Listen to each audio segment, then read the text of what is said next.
Good enough.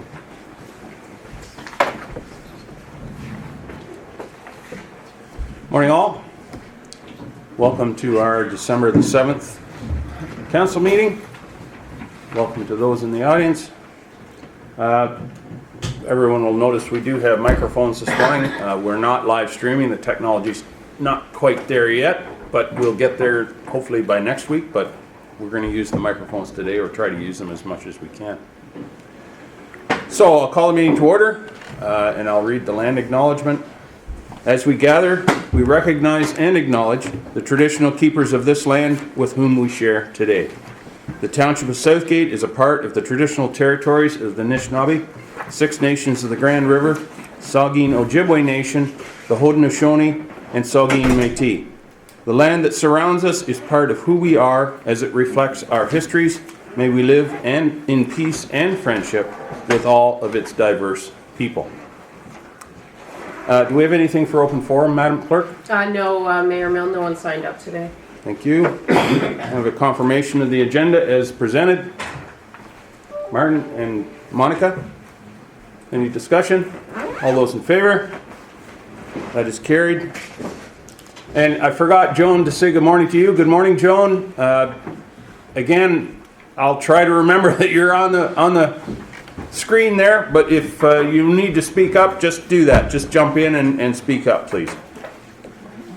Yes, Mr. Mayor, I noticed you forgot me. Well, clearly she did. That's okay. Declaration of pecuniary interest. Does anybody have anyone? Barb?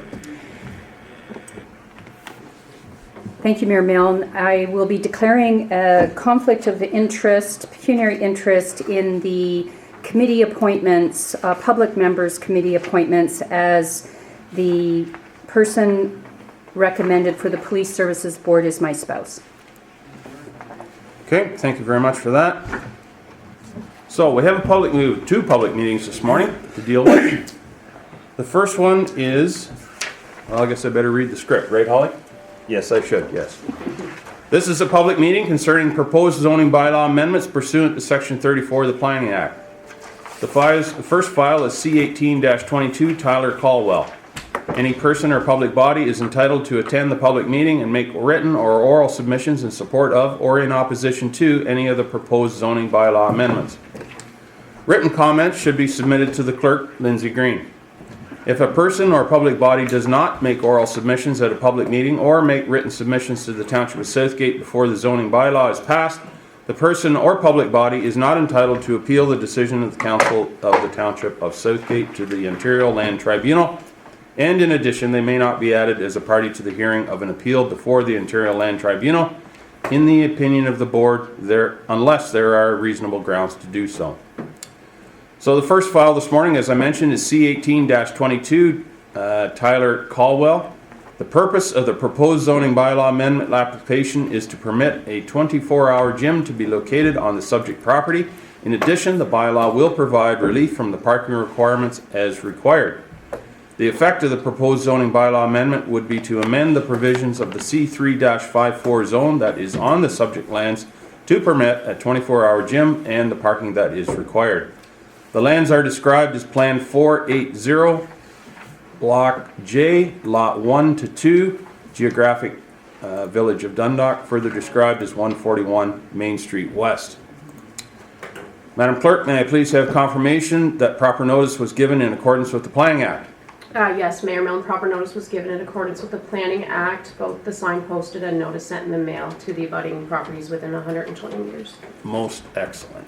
I'll now ask our planner, Clint Stredwick, to review the correspondence received from commenting agencies. Thank you, Chair Milne, and good morning, Council. So we just have a few letters of correspondence. The first one is from the County of Grey, and essentially they indicate that in examining the street view imaging, county planning staff would note that the property appears to have been used as a gas station and an auto repair shop in the past, and would defer to Southgate for a more thorough history It may be in the interest of the applicant to obtain a letter of opinion from the qualified engineer to determine if a record of site condition would be appropriate to accommodate the proposed changed use. County planning staff would further recommend that fencing and/or landscaping buffering be explored to ensure no negative impacts to surrounding residential properties. And the county requests notice of the decision. The other comment we have is from the Grand River Conservation Authority. And they indicate that they have no lands regulated by the GRCA at 141 Main Street and therefore will not be providing any comments. So that's all the agency comments we've received. We do have one comment from a member of the public. If I may. Please. So this comment was emailed to the clerk from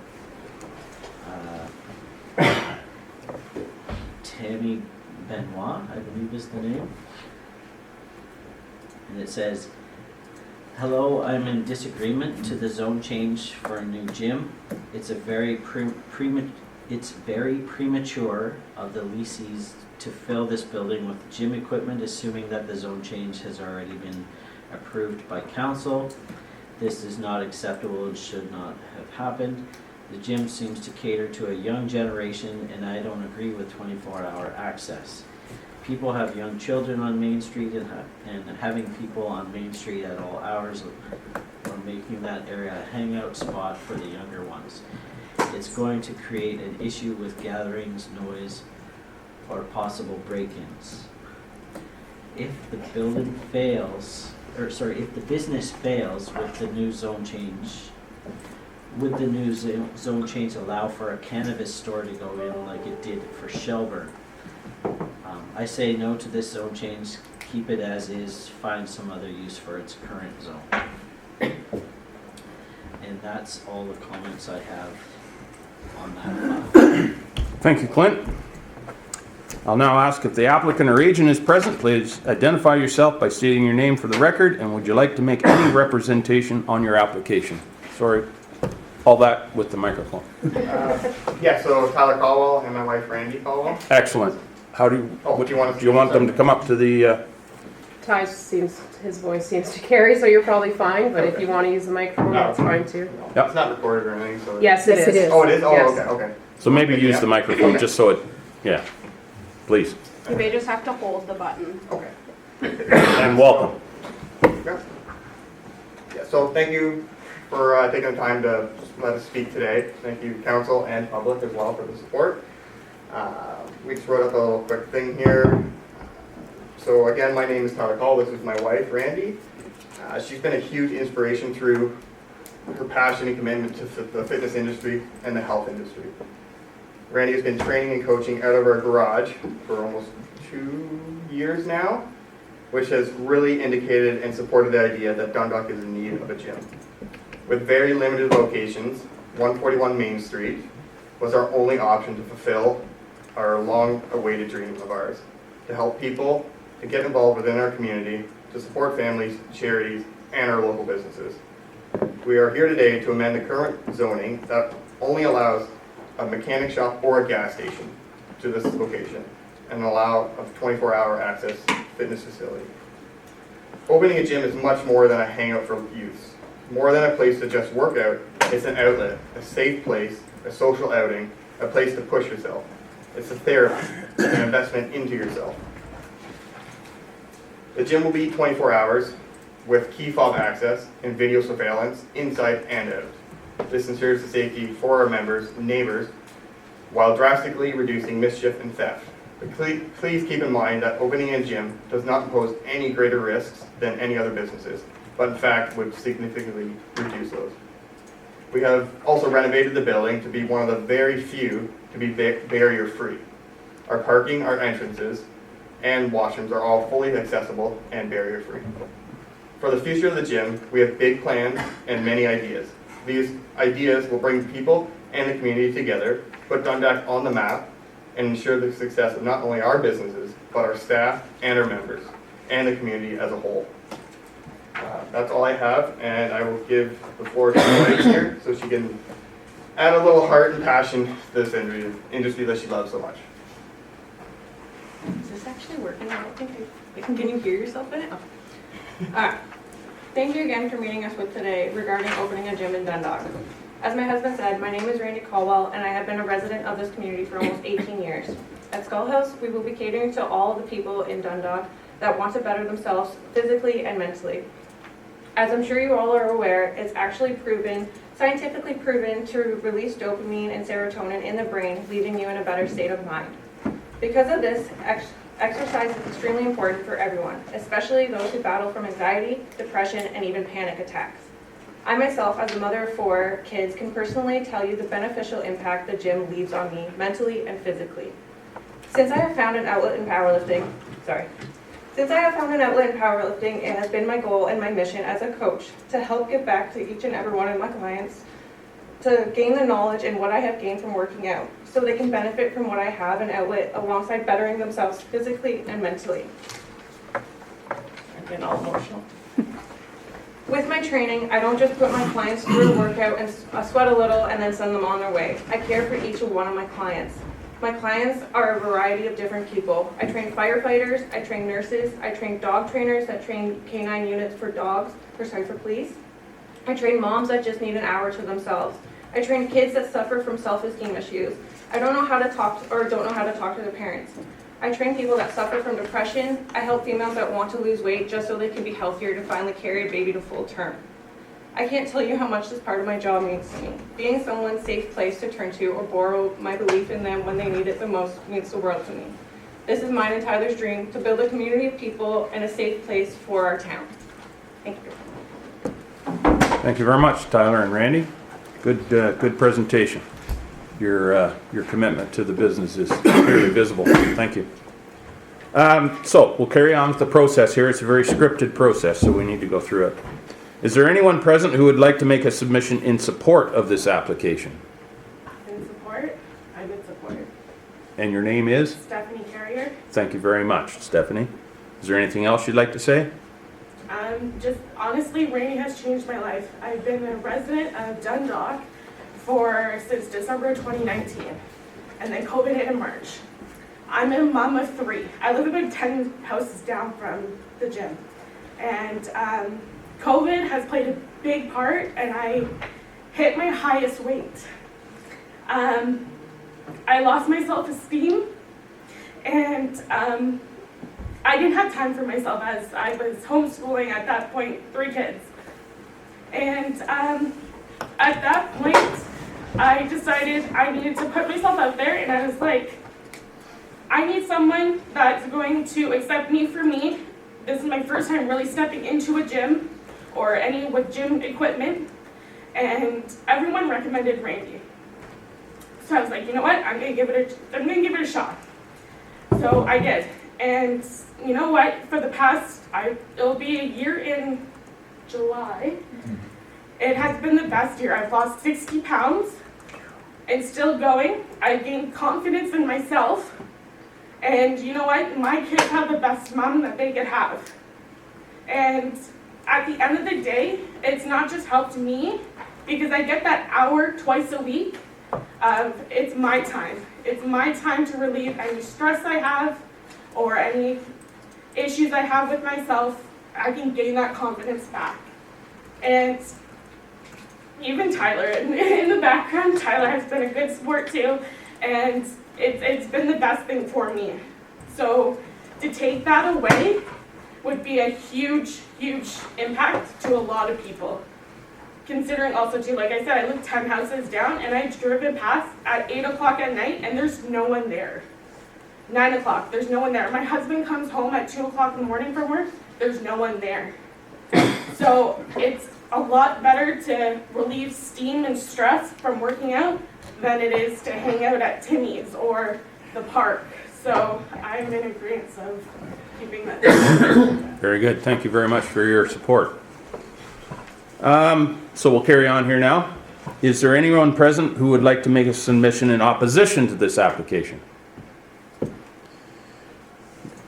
Okay, are there any questions or further discussion from members of council? And I missed the original, council was supposed to ask questions earlier, but anyway, I know we're gonna get a chance. So I'll ask Martin and then Monica. No, Monica was first. Oh, she was heard? Okay, Monica, go ahead. Hi there, thank you for, There you go, yep. these are new mics. Yeah. So thank you for your passionate presentation. You already answered one of the questions, Mr. Cowell, about accessibility, so I'm so happy to hear that it's barrier-free. And Miss, what was your name again? Mine? Yes. Stephanie. Is it okay if I call you Stephanie? Yeah, absolutely. So Stephanie, thank you for sharing that information, and you really pointed out something regarding being able to live 10 houses down, so you would be able to even walk. Yeah, at a good time I usually do, if it's not raining. So that would help to answer, because I understand there's 20 spaces that are being requested for the parking lot. So I see that this would be very advantageous, and in thinking in that line, my question would be, is there room for expansion?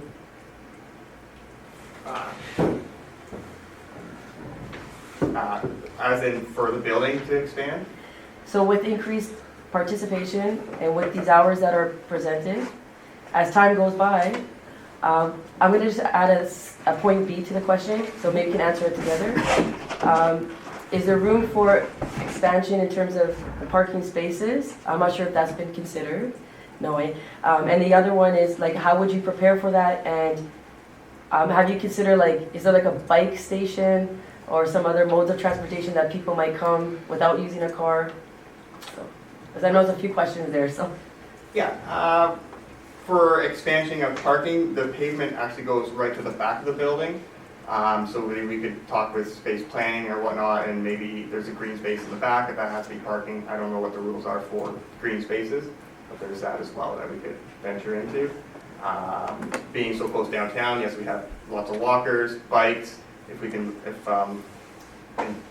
members say that they want to ride their bikes, we can definitely put in some sort of a bike lock and that alongside the building. That's not an issue. That's super easy to address.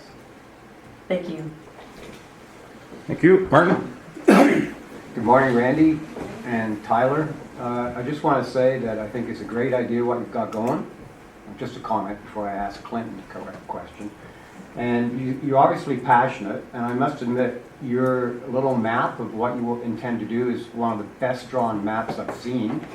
And you obviously have thought about it a lot. So, you obviously have a business plan. You were looking for something with a concrete floor because you've obviously invested in the best quality weight training. And it is just weight training you do, right? Or is it? There is a Stairmaster. We wanted more room for treadmills, but Yeah. it being the only building in town, we just have to work with what we have. Yeah. So you obviously had a business plan. I commend you for that. So I'm going to just defer and ask Clinton a question. Grey County said it was recommended that they have a buffer. Well, when you look at the map and the site plan, they already have trees and things there. So that's not a deal breaker, is it? Because they had a business plan. For them to put up a fence is something that they would not expect, right? And who would pay for that? Because they're only leasing the building. And it is a brownfield being used, so who, if it got to that point, would it be the owner or would they have to pay? Through the chair. So this is the zoning. There is a second, there is a second application that has been submitted, and that's the site plan application. And so those kinds of issues would be addressed at that stage. The drawing does show a little bit of a buffer around the outside. With respect to a fence, if that was going to be required, it would be in that site plan agreement, and it would be at the expense of the business owner, Oh, okay. as opposed to, it's, what would they call it, leasehold improvements, I think is how they phrase it, if that was going to be required. But this, right now, we're just trying to determine, is this a good spot for that? The reduction in parking spaces, is that acceptable? And then we can move on to the site plan next. Okay. Thanks, Martin. Anyone else? Questions? Yes, Joan? yes. Yep. Go ahead, Mr. Joan. Mayor. Go ahead, Joan. Hi, good morning, everyone. Randy and Tyler, I know when I just moved into Dundalk, I contacted Randy because I wanted a personal trainer because I wasn't going to the gym and I wasn't walking. And when I lived in Brampton, I used to walk for an hour each morning. We did a few walks in the park with moms, and then Randy stopped because she went back to work full time. So I think it's a great idea, especially for a gym. My only little concern is 24 hours. Why 24 hours? So that's my question, apart from it being a wonderful idea. And this is something I'm looking forward to. I don't like to be in a gym with everybody else, but the fact that there are other services, personal services, and other things that you can do, it's just great that with the letter that came in, I was just wondering why 24 hours and if we could stop it at 12 midnight instead. Thanks, Joan. Thanks, Joan. The reason we're 24 hours, as you know, Dundalk is a commuter town. We have a lot of people. I can hardly hear you. Sorry, I'm far away. Literally. So the reason that we're 24 hours in the gym is just because Dundalk is a commuter town. We have a lot of firefighters that are literally down the street that they want to make a call. They can't because they live too far away. They're at the gym. They can quickly go make the call. We have nurses that work shift work that have to work out when they can. And yeah, we basically live very far away from wherever anybody works. So we just wanted to make it accessible for everybody. Thank you. Is that everything, Joan? Thank you. You're good, Joan? Yes, thank you. Yep. I am working with my mic. I have to make sure I keep it off because my background is always noisy. That's fine. Thank you. Jason? Yeah, I commend you 100%. I'm 100% on board. I do have a question for Clint.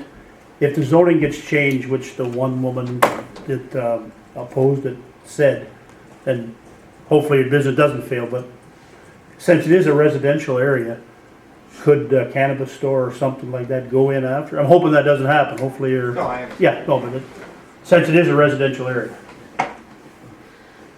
Through the chair, we can craft the zoning to address that for that particular concern. If that is, we can actually mention in there to actually prohibit it, that use in that specific zone. Because it is a site-specific zoning, we could go ahead and do that. Could I mention something? Absolutely. Yep. We did have a cannabis store in town and it didn't last. It was on the main street. I just wanted to put that out there. Yep. Thank you. Any other? Barb, go ahead. Thank you and welcome, and thank you for your passionate presentation. It's certainly something that's lacking in Dundalk, in our community. Through you to the planner, Clinton, with regard to cannabis, are we still in the position where we have prohibited a cannabis retail outlets? I mean, the store on Proton Street was actually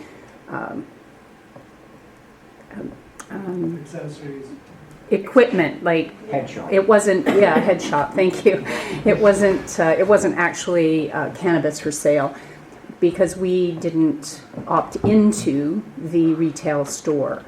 So when we zone, in any instance, when we zone or rezone, we make it an exception, and we have certain uses that we include, correct? Correct. And with Bill 23, that, I mean, certainly these all haven't been rolled out. I read that they're removing the ability to require buffering trees or fences from industry.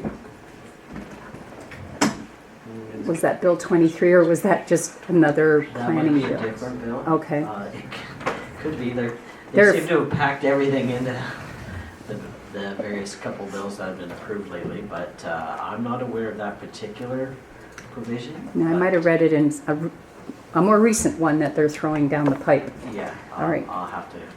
But to answer your first point there, we are still, council is still not lifted their prohibition on the sale of retail cannabis for the stores themselves. within Southgate. So if that's something that changes, then we can look at that then. Thank you. Just a follow-up, if I may. Your script that you read from, I'm wondering if we could ask that you provide that to the clerk for the record. Thank you. Thank you. Monica? I just have a question and then a follow-up question to my question. Because of just to help to answer some concerns that were, from the resident, and if anyone else is wondering, just the first question would be, would there be consideration of reviewing the midnight to 4 a.m. of how many people are attending and possible change, like maybe after, I know your start and maybe after a period of time, is there a possibility for review just to see if there is a lot of activity in that time period? Has that been a consideration? We haven't really considered it. To close the gym from 12 to 4 would mean, well, I guess we can set up the key fobs properly, but is it a concern for the noise or just a car driving in there? For both, and then just put that one statement or sentence about the safety. And I know not like from me personally, but just to answer if that was a question for the public.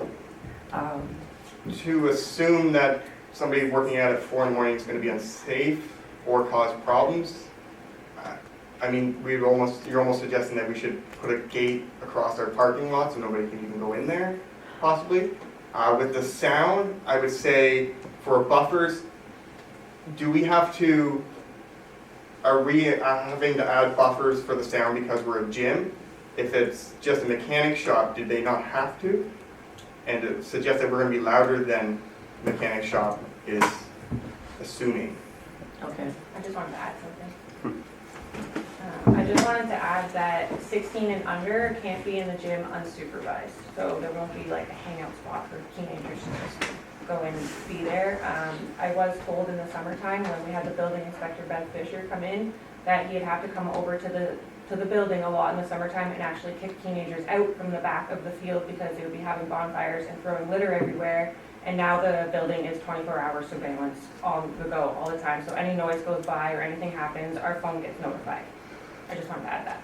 Okay, so you answered my second question with that one. It was just because of the sentence about like if they're concerned about break-ins and things like that. But then you just answered that when the camera goes off, if something was happening, you would get notified. Because that was going to be about having response times and Correct. What if someone wants a security guard at a certain time. And so, thank you. Thank you. Dave? Just back to his comments, and this is more a question for Clint. Could we do site-specific? Dave? Oh, Microphone. sorry. Staff's got to use them too.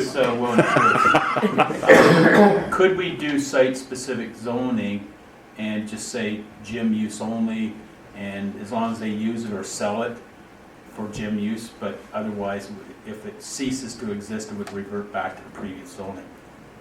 Just for simplicity and for to maintain that continued use for the neighbors. It would address that concern. So I'll address that, and there was a question over here that I can Please. help address as Yep. well.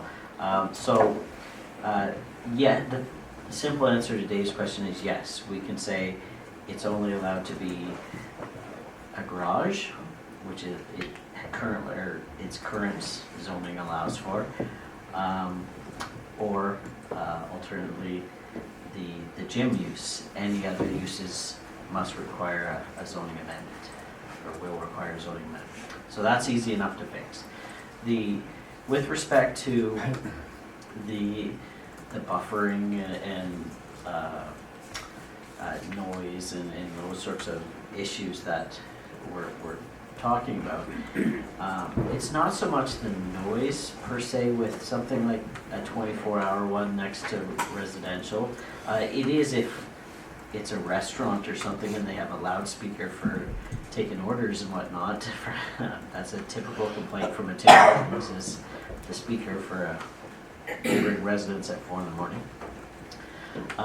It's more the lights from the cars pulling in. So a car pulls in and the lights shine right into the bedroom of the neighboring house, and there's a house on either side, I believe. So if that's the case, sometimes you build a fence that's, it's not a 6-foot fence, it's like a 3-foot or 4-foot barrier fence, just enough to stop the headlights from spreading out. Sometimes they plant bushes and things like that to stop that. And that's the main reason, is to stop that intrusion, I guess, into the bedroom when someone's trying to sleep at Right. 4 in the morning, if it's gonna be in a 24-hour gym. Okay, thanks, Clint. Any other questions? Okay, that concludes our public meeting for that particular file. Thank you very much for attending. And we're not making any decisions today. I think Clint probably let you know that. There's no decisions being made today. It's simply a meeting to hear from the public. Thank you very much. So, moving on to the second file, it's file C20-22, EBM Farms Incorporated. The purpose of the proposed zoning bylaw amendment application is to allow for an ag-related use being a small-scale industrial use shop. The owners wish to add the shop to the list of permitted uses to a new ag exception zone A1. The shop, including office and power room, is proposed to be up to 750 square meters with outside storage of approximately 500 square meters.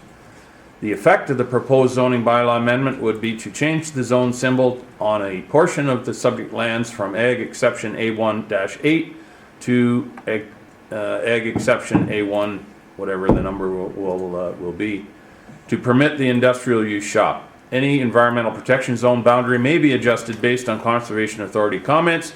Well, isn't that ironic? Anyway, sorry. The lands are described as Concession 1, Part Lot 38, Geographic Township of Proton, further described as 311049 Gray Road 8. May I please have confirmation from the clerk that the appropriate notice was given? Yes, Mayor Milne, proper notice was given in accordance with the Planning Act. The sign was posted and notice was sent out. Excellent, thank you very much. I'll now ask our planner, Clint Stredwick, to review correspondence from commenting agencies. Clint. Thank you, Chair Milne. The first comment we have is from the Historic Saugeen Métis. They indicate that they have no objection or opposition to the proposed zoning bylaw amendments. The Grand River Conservation Authority has no objection to the proposed zoning bylaw amendment. And then the County of Gray, to their summary. County Transportation Services have reviewed the subject application and have a comment stating upgrade entrance to commercial standard, so an entrance permit is required.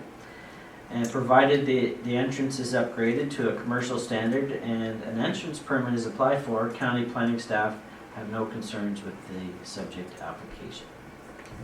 Excellent. Any questions or concerns from council at this time? Not hearing any right now. We'll have an opportunity a little later here. Were there any written comments, Clint, from members of the public? None received. Excellent. I'll now ask if the applicant or agent is present. Please identify yourself by stating your name for the record. And would you like to make any representation on the application? I don't see anyone else here, so we can go by that one. Is there anyone here who'd like to make a submission in support? Is there anyone here present who would like to make a submission in opposition? Any further questions or discussion from council? Monica, please. So, just so I have my better understanding that as long as the entrance is upgraded to commercial standard and the entrance permit is provided, the Grey County said that it's okay? That's correct. Okay. And just going through the report, as long as that the applicant is looking to provide for their family, and in doing this, so just wanted to add that's something to really look to support after reviewing everything. Thank you. Very good. Thank you, Monica. Anyone else?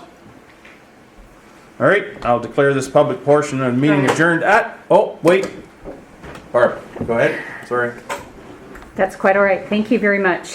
Just through you to Clinton, the drawing, there's a proposed gravel yard, an outside storage, the proposed shop, and power room. It appears that there's a significant outside storage if you include that proposed gravel yard. What is the use of the proposed gravel yard? They're going to be demolishing the barn, the existing barn, so I'm not sure.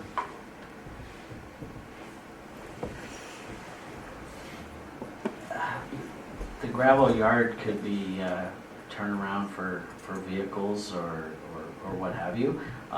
It's not going to be additional storage because they are limited to, if it's not specified on the site plan as this is where your storage can go, it's not allowed there. So when we get to the site plan stage, we specifically say that storage is only allowed in those areas. And then if there's a complaint or what have you, the bylaw officer can go out with that site plan and say, no, this is what you agreed to do. And then they have to move it all and put it all to where they've said they were going to. Go ahead. So to that point, I'm looking at the diagram and it has the outside storage, the shop and office, and all of the lines. It's the bigger square that's the shop and office. Right. Yeah, I got it. All right, thank you. Thank you. Good, Martin? Just a question, Clint, page 58, it says in Grey County. County staff note the subject property is located directly east of an existing mobile home park. Consideration for noise mitigation measures may be explored to ensure no significant impact to that area. So does that imply that considerations for noise can be done after the fact? Or consideration for noise and headlights coming from the truck all times of day? Can that be looked at after the application goes through? To keep the ball I was rolling? going to say, generally you want to address that right up front if you can. The first thing I said to them is that fact that, hey, look, there's a campground right there. You need to make sure you're at least 150 meters away from that. And they're well over that. Yeah. Well, it's just consideration as a word. You can take it two ways. Consideration. Yeah, It's not so- like shall or must. Yeah, or- so and we made them look at that issue right up front and make sure there's good distance there, and we can work with that in the site plan stage for additional trees and orientation of buildings and that sort of thing. Okay, thank you. Barb? Through you, just to, for educational purposes, when you get to the site plan stage with regard to noise and dust control, and you've always included those considerations in the site plan where, you know, the openings are directed away from any residential neighboring uses. They'd be required to be closed if there was a complaint, and those would be standard additions in, that you would include. That's correct. Unfortunately, you guys won't get to see that now with the way, unless you specifically request that, just because it's of the timeline. So it's a 60-day timeline now, and it's been delegated to staff. So I do make sure I address those comments. Barb? And I just want to thank you, realizing that you have the delegated authority for site plan approval now in order to expedite and meet the province's new challenges. But those are items that we have traditionally included, and I would encourage us to continue to do so, and I know you will. Thank you. We have all the faith in the world in you, Clint. Well, maybe not all. Maybe not all. Most. Most. All right. Any further discussion, questions? Oh, Martin, go ahead. Well, just to go back to what Councillor DeBreen, Deputy Mayor DeBreen, Barbara. Barb mentioned about Bill 23. There is something in there about landscaping where they don't have to develop, it doesn't have to landscape. with this site plan, with all the things we've done for the factories, and telling them, put a 1.5-meter tree in for buffer, that won't be affected, will it? Like, we still have, as Bart said, we still have power, or you have the power of the site plan to keep that going, because that is an integral part to keep the township looking good. There are certain buffering things we can require, but they have certainly scaled that back a lot. We can't, like, we're not allowed to ask for, like, trees now. Well, that's my point. Yeah, so you can ask for a distance to be set away from, but you can't say, no, I want trees planted along there now. But what I need to clarify from the, and we're gonna be, the planners are gonna be talking about this later on next week, is whether or not it's strictly for dealing with residential development or whether it's commercial and residential development. Because obviously they have different impacts depending on use. Okay, thanks. Good. All right. I'll declare this public meeting portion of the meeting adjourned at, what do you got there, Madam Clerk? 9:42. There you go. So, we'll move on then with our rest of our agenda, delegations and presentations. We do have Jennifer Stevens, General Manager of Saugeen Valley. Welcome, Jennifer, and good morning. Come on forward, and the floor is yours. If you wouldn't mind using the microphone there, and if you would rather sit or stand at the podium, that's your choice. Sorry? Mover and second. Oh, mover and seconder. Oh, yeah. All right. I'm just new. Move. Barb, second by Martin. Jennifer. Thank you very much. Is it on? It's supposed to be. You never know when you're actually speaking into it. Right. It's actually working. So, good morning, Mayor Milne and distinguished members of council. My name is Jennifer Stevens, and as Mayor Milne mentioned, I'm the General Manager of Saugeen Valley Conservation Authority. And I'm here this morning to speak to you about the programs and services that we offer at Saugeen Valley Conservation Authority. Now, most of you will have attended the Grey County session that was last week. And I'd like you to consider this particular presentation an extension of that particular presentation. As you noted that from that particular session that there were 2 conservation authorities and we didn't want to have duplications. So this particular presentation deals solely, of course, with Saugeen Valley Conservation Authority. So with that, next slide, please. So on a conservation authority basis, there are 36 conservation authorities across Ontario. There are 31 in Southern Ontario and 5 in Northern Ontario. And collectively, approximately 32,000 planning and permit reviews are completed annually. And I'd like you to keep that number in mind, 32,000. Because when we get to the number that we process locally, you're able to compare exactly how many we do. And just to put into perspective, the amount of development we're really dealing with right now. We manage collectively over $3.8 billion worth of flood control and prevention infrastructure. And we protect lives and prevent more than $150 million per year in flood damages and disruption. Another thing that we're actively involved with in the Conservation Authority community is we work with landowners to plant over 1.3 million trees annually. And we offer 3,500 kilometers worth of trails for people to enjoy, hosting approximately 100 million visitors to our conservation areas and our conservation lands. We're the second largest landowner in Ontario. Next slide, please. So just as a review from last week, our conservation authorities are based on a watershed. They are essentially catchment areas across Ontario. And this is one of the reasons why we, when we created conservation authorities, we wanted to base everything on how water flowed. So we wanted to look at water flowing downstream and everything within that catchment area flowing to a particular endpoint. So in the Saugeen Valley watershed, all of our water flows into Lake Huron. So what happens on your property might affect your neighbors or vice versa. And this is one of the concerns with Bill 23, is that we're looking at municipality by municipality basis as opposed to a watershed scale. Next slide, please.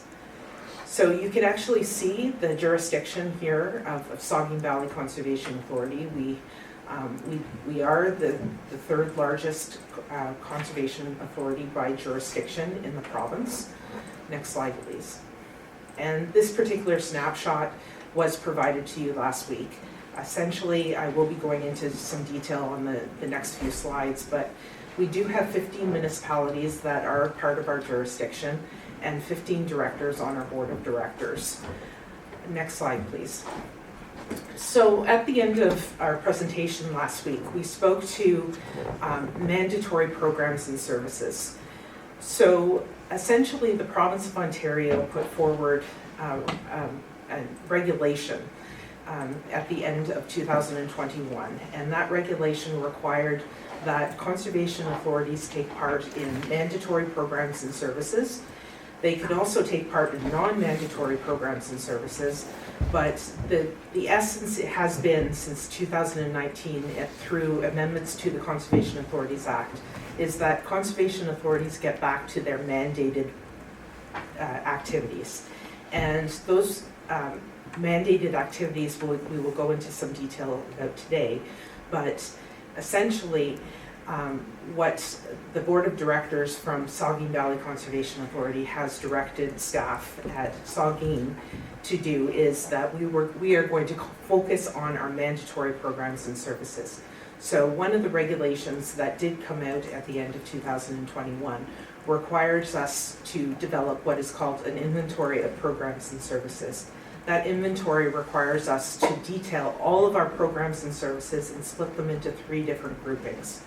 The first grouping is mandatory programs and services. The second grouping is programs that the municipality has asked us to take part in on their behalf. For example, historically, we have, on behalf of the Township of Southgate, taken part in providing comments on Planning Act applications related to natural heritage under the Planning Act.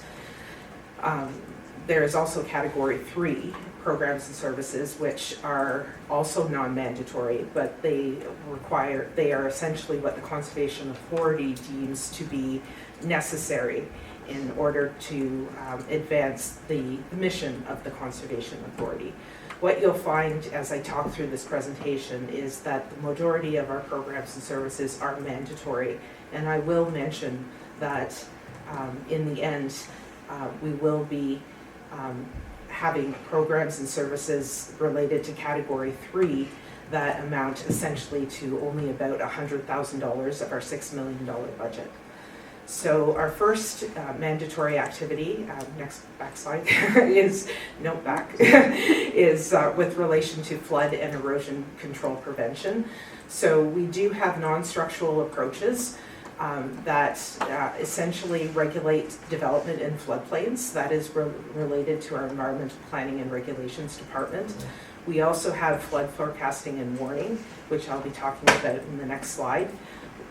We also have water infrastructure maintenance and inspection, and we're also actively involved in emergency planning. In addition to these non-structural approaches, which are intended to keep people away from water, we have structural approaches, which are intended to keep water away from people. And this is where we have water and erosion control infrastructure, such as dams, dikes, and erosion or channel works, such as slopes to protect from erosion. Next slide, please. So the backbone of our flood forecasting and warning program is actually our stream gauge network. And you can notice that on this particular slide, all of the triangles are our stream gauges across the watershed. And their purpose is to relay routine information back with respect to water levels back to selected agencies, as well as to municipal officials and to the media. And we have a control center at our office, which allows us to monitor all of the water levels at each of these stream gauges. So this is essentially a rapid advanced warning system that provides information about flood levels that we can use to notify appropriate individuals so that we can put in motion our flood notification, our flood notification. Next slide, please. So our flood notification falls within 3 different categories, and this is consistent across the province. These flood warning messages fall into 3 groupings. The first is a watershed condition statement, which is identified by the yellow coloration, and this is essentially issued when the general watershed conditions suggest high runoff from a particular waterway that could lead to flooding. In addition, we might want to notify the public that water safety is an issue, and we might want to notify the public that it would be in their best interest to stay away from water courses. So there essentially are high flows, unsafe banks, melting ice, or other factors that might lead water courses to being too dangerous to be around. Then we move into a flood watch, which is the orange, and these messages are issued when the potential is for generalized flooding exists throughout the watershed, or for specific municipalities where flooding exists. And then we move into flood warning, which is the red, and that is issued when flooding is actually occurring or is about to occur. And so when we issue these notices, we issue them through our board of directors, we issue them through the media, and we issue them directly through municipalities. So when you receive these notifications, they actually mean something. And I would encourage you to pay close attention to them, because it's our way of instituting and initiating an emergency response plan. Next slide, please. I mentioned that we're actively involved in development and ensuring safe development in the floodplain and outside of the floodplain. We have an environmental planning and regulations department whereby we review planning applications. We also look at development proposals and inquiries. So this is part of our mandatory programs and services. We also have a regulation that is right now specific to Saugeen Valley Conservation Authority. However, with Bill 23, the same regulation exists at a number of other conservation authorities, and the province will now be creating one regulation for all conservation authorities that will be the same. And through that regulation, we issue permits for development. We also enforce those permits. So if, for example, somebody did not get a permit, they would be in violation of our regulation, and that would mean that we would need to issue what is called a permit after the fact. We would be working with the landowner to make sure that the development that they had pushed forward to create is actually safe for people's lives as well as the property itself. In addition, we continue to get inquiries related to our regulation. We are also actively involved in legislation related to municipal drains and environmental assessments that will also change with Bill 23. Next slide, please. So one of the major responsibilities of our environmental planning and regulations department is a delegated responsibility under the provincial one window planning system for natural hazards. So natural hazards means flooding and erosion. So we have an agreed upon arrangement with the province such that provincial interests regarding natural hazards under the provincial policy statement are represented by conservation authorities, and this requires Saugeen Valley Conservation Authority to review and provide comments on municipal policy documents such as official plans and zoning bylaws. And we will continue that even though Bill 23 has been pushed forward, that provincially delegated responsibility still continues.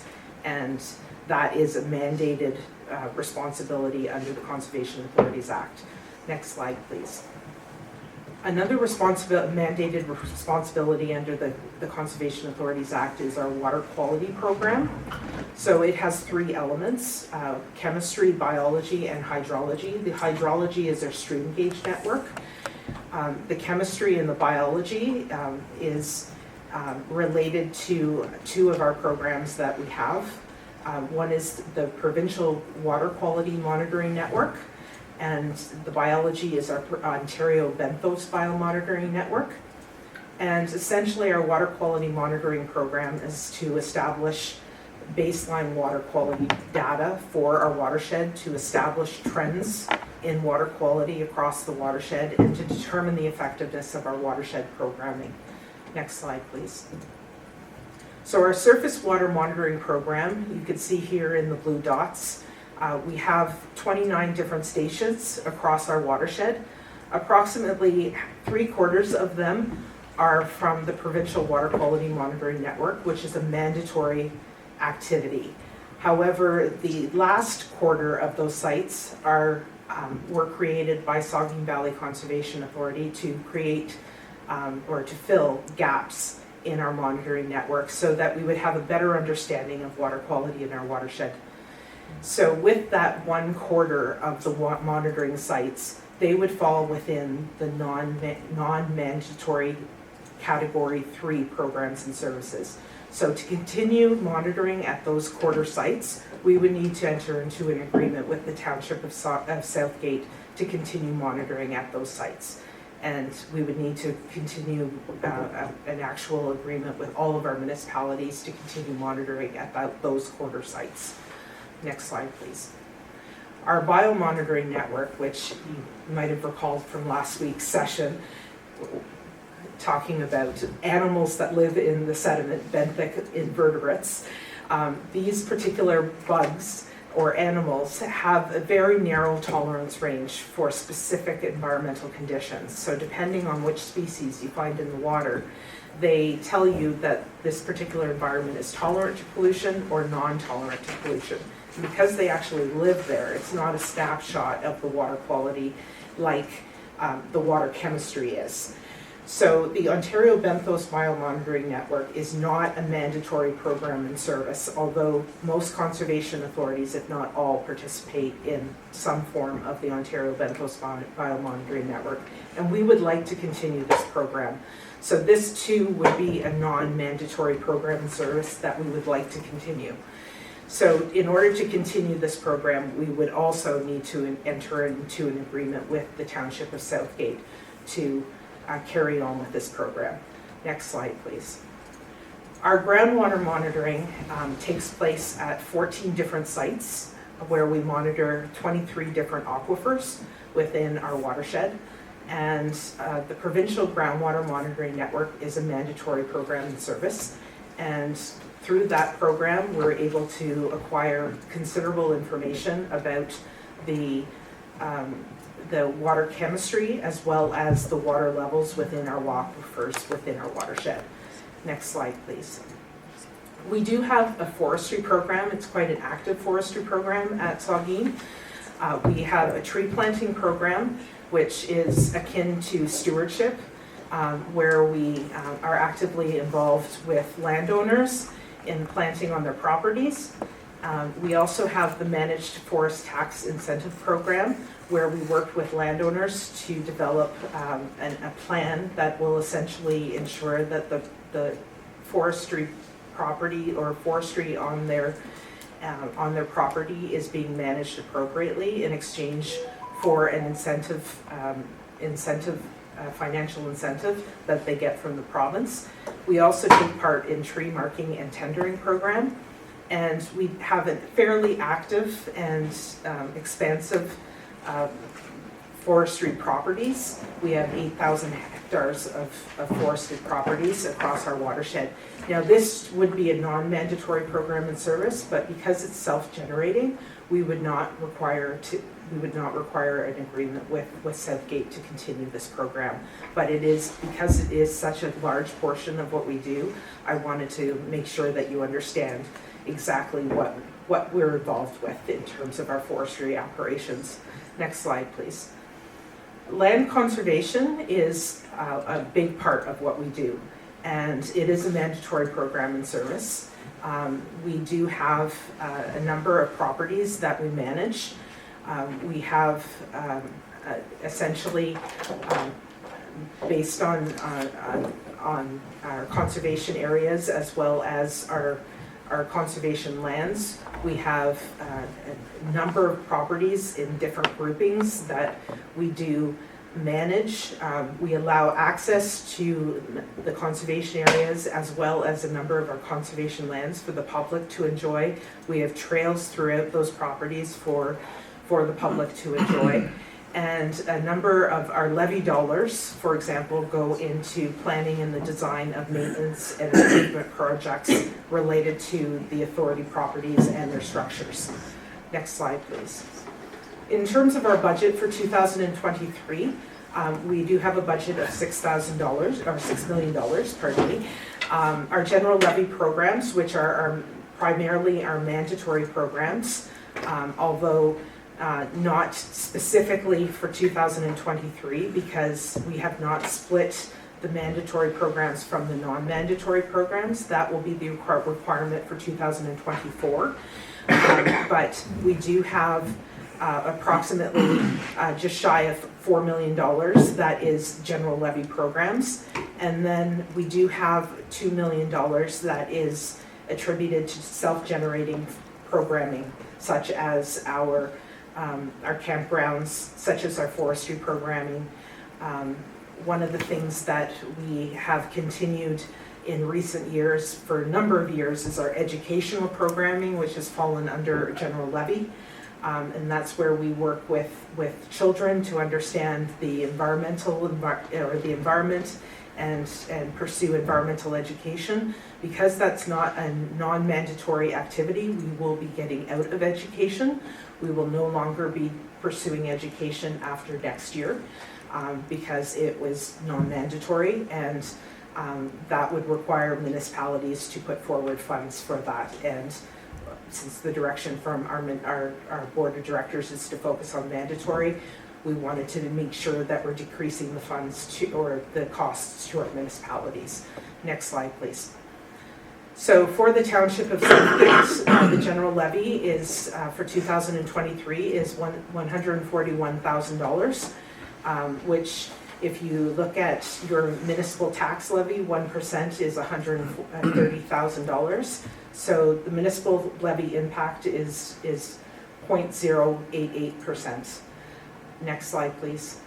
So as I mentioned earlier in this presentation, and just before I finish, we've had 3 series of changes to the Conservation Authorities Act through regulations in the last year and a half. The first is the programs and services on your left, outlining the mandatory programs and services. The transition plan, which outlines how we're going to develop all of these agreements with our municipalities. The inventory, which outlines all of our mandatory programs and services to through each of our departments of the conservation authorities. And the second bullet is our budget and apportionment, and that came through halfway through last year, this year, 2022, which requires us to change how we budget so that the budget now will reflect mandatory versus non-mandatory programs. So when you see the budget for 2024, everything will be split between non-mandatory and mandatory. So you can expect that for next year. We are also required to develop a fees policy and to outline specifically how we will generate our fees. That will be brought forward to our board of directors at our December meeting, and which is taking place next week. And we are also to identify how we actually generate self-generated funds and how much we generate in self-generating funds, and we report that to the province. And the third change in terms of the Conservation Authorities Act is Bill 23, which at the time of submitting this, it was at its third reading, which of course it's reached royal assent. Next slide, please. And my last slide is just to leave you with a parting thought that the next time I will be before you will likely be to negotiate an agreement with the Township of Southgate for our non-mandatory programs and services, which in terms of our $6 million budget account for approximately $100,000. So it's essentially a very small amount, but we feel that the water quality monitoring programs we would like to continue are essential to the work that we want to continue at Saugeen Valley Conservation Authority, and feel that that particular work is essential to being able to characterize our watershed. So with that, I will move on to the next slide, which is just a thank you for the opportunity to speak to you today. Thank you, Jennifer. Thank you very much for the presentation. I'll now ask perhaps our representative to the Saugeen Valley whether Barb would like to add anything further. Thank you, Mayor Milne, and thank you for joining us, Jennifer. Always educational, even if I have heard it before. I catch something every time. And seeing the maps in your presentation on slide 13, the biomonitoring, when you say that that's non-mandatory, and I didn't notice any locations in Southgate where biomonitoring is conducted. When you say that's non-mandatory, and if you don't have if we say, well, you're not monitoring it within our municipality, we don't want to participate, what happens to the rest of the monitoring if other municipalities in the watershed do want to continue? Is that apportioned, or is it everyone's in or everyone's out? Well, we really haven't talked about that specifically, although I think what we need to keep in mind is the big picture. When we select our monitoring sites, we're picking them strategically so that we're going to get the best information. So even though there's not a monitoring site in Southgate, that doesn't mean that Southgate's not benefiting from the information that is being collected. We're essentially trying to get the best bang for our buck. So we're putting sites where we're going to get information on the tributaries to the Saugeen River and the Saugeen River itself, so that we're able to characterize the watershed. So remember, everything is downstream. So the information that is being collected is going to benefit Saugeen or Southgate. So certainly that type of analogy, and that there's not a monitoring site there, that doesn't mean you're not going to benefit. That said, if one municipality chooses not to participate, I think that it'll depend how many choose not to participate in terms of whether or not we have to discontinue the program. But what we're hoping is that certain municipality or certain conservation authorities they have quite a few non-mandatory programs and services. Like, for example, the discussion that happened at Grey County, Grey Sauble has quite a few non-mandatory programs and services, and they're asking their municipalities to support a lot of those programs, whereas $100,000 is not very much when you think about it, and that's not extra in addition to what you have this year. It's just from a different pot of money. Okay. And through you, just for the benefit of our council, there are 2 stream gauges in Southgate, and they are in the Orchardville Holstein area. Not sure exactly where that gauge is, but I do know where the other one is in Con area, which is just at the base of Southgate Road 3, north of Southgate Road 8. What I do find, or I am reminded about the flood in 2017 that really did affect Mount Forest and some of our culverts and our roadways. So that monitoring is vital in order to be aware and warn, keep people from the water and water from the people. Mm-hmm. And the only other thing that I did want to add, Mayor Milne, was that through COVID, the number of people that accessed the non-regulated or the passive trails that are generally free to residents. The people seeking those outdoor activities was huge. We saw a great increase in the campground and trail usage, and that is one of the reasons why the province agreed that the land management should be a core mandated responsibility. Thank you for the opportunity. Thank you. And your comment about everything flows downstream is well taken. That's why a smart cowboy always drinks upstream from the herd. I never thought of that. You better think about it if you're a cowboy, because everything flows downstream. Martin, go ahead. With that being said, yeah, everything does flow from upstream, downstream. So Southgate, I'm just piggybacking on Art's comments. Because I did look at the biomonitor as being non-mandated, and there is nothing in Southgate. But the fact that things flow. Because of that fact, and it's rural, pollution tolerances, like to you, you might not be able to answer it, Jennifer, but pollution. Is it salt off the roads? Is it fertilizer? Like, we don't have any big factories doing oil spills and stuff like that. So pollution can be many things. What does the technician look for? Like, salt is a big one. So even silt coming down from upstream, downstream can affect things, right? Absolutely, and you are talking to the right person. I'm actually a water quality specialist by training. So certainly, from the perspective of the sensitive intolerant species, they don't like to have a lot of silt in the water. They don't like to have a lot of the really concentrated phosphorus. They don't like to have high concentrations of some of the metals. So in some environments, even the naturally occurring metals can be problematic.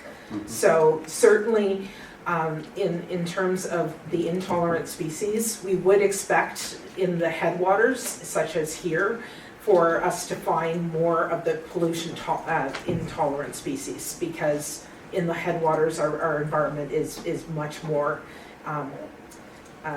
isolated, shall we say, from the pressures of the watershed. And as we go downstream, we would see more indication of intolerant species. But I would draw your attention to the fact that every 5 years we produce what's called the watershed report card, and that is part of a non-mandatory program and service that's included in that $100,000. And we actually report on the conditions of our watershed, and we speak to parameters such as the benthic invertebrates, phosphorus, E. coli in the water, and we generate a grade for each sub-watershed within the Saucon Valley Conservation Authority jurisdiction, and we're expecting to release that in March of next year. Okay, great, thank you. You're welcome. Yeah. Any further discussion? Monica? Hi, nice to see you. Nice to see you too. Sorry, I was at the training, but we didn't get to formally meet, so it's really nice to see you here. Thank you. Thank you for your presentation. Just to the points about non-mandatory programs, I know you mentioned about the education program being considered to be cut out, unfortunately, because that was something that I was going to ask you, is there not a way to make it mandatory or to just reduce it instead of doing away with it, and what did the educational programs actually entail, and is there not a way to keep something like that? Well, we've had a lot of discussions with our board of directors about the education program and internally among staff. Certainly, we have a conservation education coordinator who has just done a phenomenal job with our conservation education programming over a number of years, over her career actually. She's retiring next year. So it makes for an appropriate timing for us to phase out the program. We have been actively involved in actually going into schools and delivering programming to the to students, basically in elementary school and high school, and that's been funded by Bruce Power. And Bruce Power is also backing out in 2023 of funding that program. So with them backing out and with them now focusing on other priorities related to education, but not environmental education, they're looking more into clean energy and other things that relate to what they do. It just seems appropriate that we look at other ways to make use of education as at a core of what we do. So we're going to focus really on educating the public in terms of our mandatory programs and services. So communication is where we're going to put our efforts, because we really feel that the public has a lot to learn about what we actually do in terms of our flood forecasting and warning, our environmental planning and regulations, our water quality. That is where we feel that we can make the greatest impact. Thank you. No problem. Thank you. Excellent. Well, unless there's any further questions or discussion, I will thank you, Jennifer, very much for your time, your presentation. It's been most well received, and we'll anticipate the budget deliberations as they go forward. Thank you very much, and I'd like to congratulate you, Mayor, on your appointment as warden. Thank you. Thank you very much. I'm looking forward to it. It's an exciting time, for sure. So, with that said, the motion has been moved and seconded to receive. All those in favor? That is carried. Thank you very much. Why don't we take 5, 7 minutes? It's, well, I don't know. How much does anybody want? You want 10 minutes? Sure, 10 minutes. Let's come back at 10:30-ish. All right. You didn't stop the first time, right? Well, I paused it. I just pushed it once. You're So just crack the version we'll call it. Well, you have the, I have the 2023 class. Okay, yeah, just go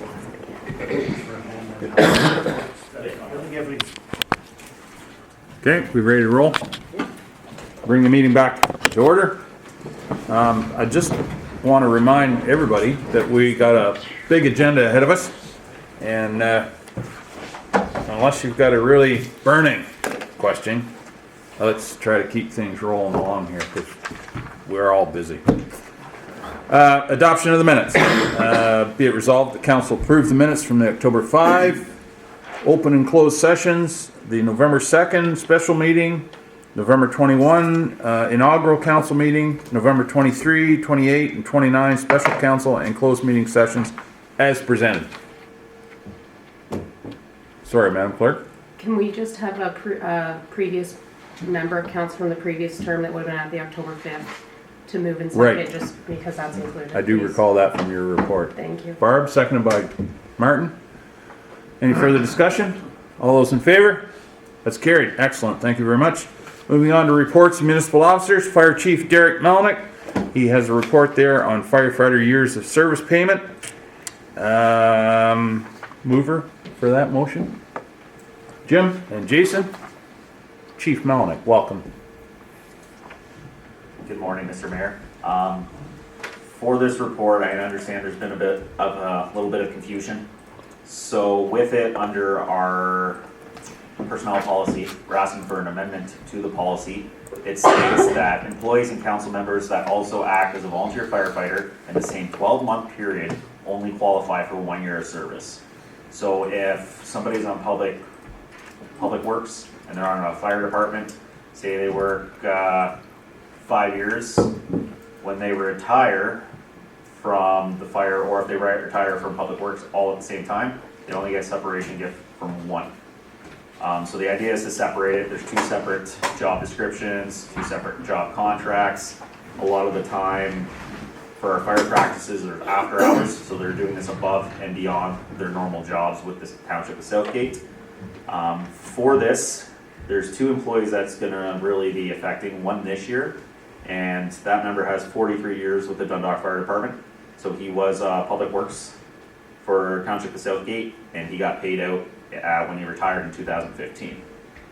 So with that, if we separated this, he would get an additional $3,000 as a separation gift when he retire, which he is retiring this year, instead of $1,400.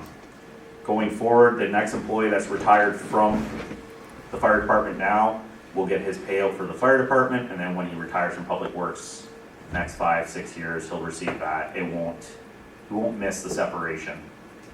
Hopefully that makes sense.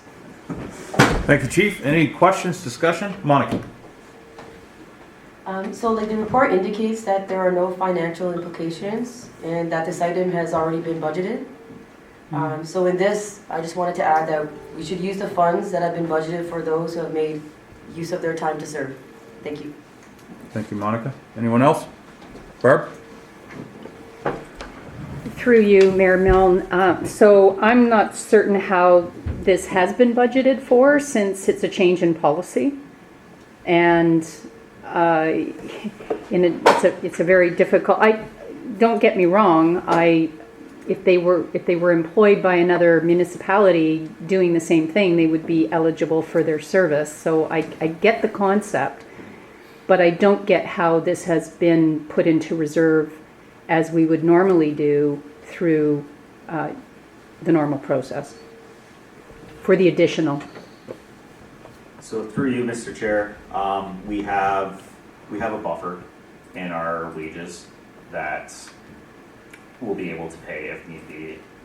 It's not dedicated rate for the benefits, but we will have a buffer in our wages budget that will be able to pay for it, which is not adding any additional to our operational budget.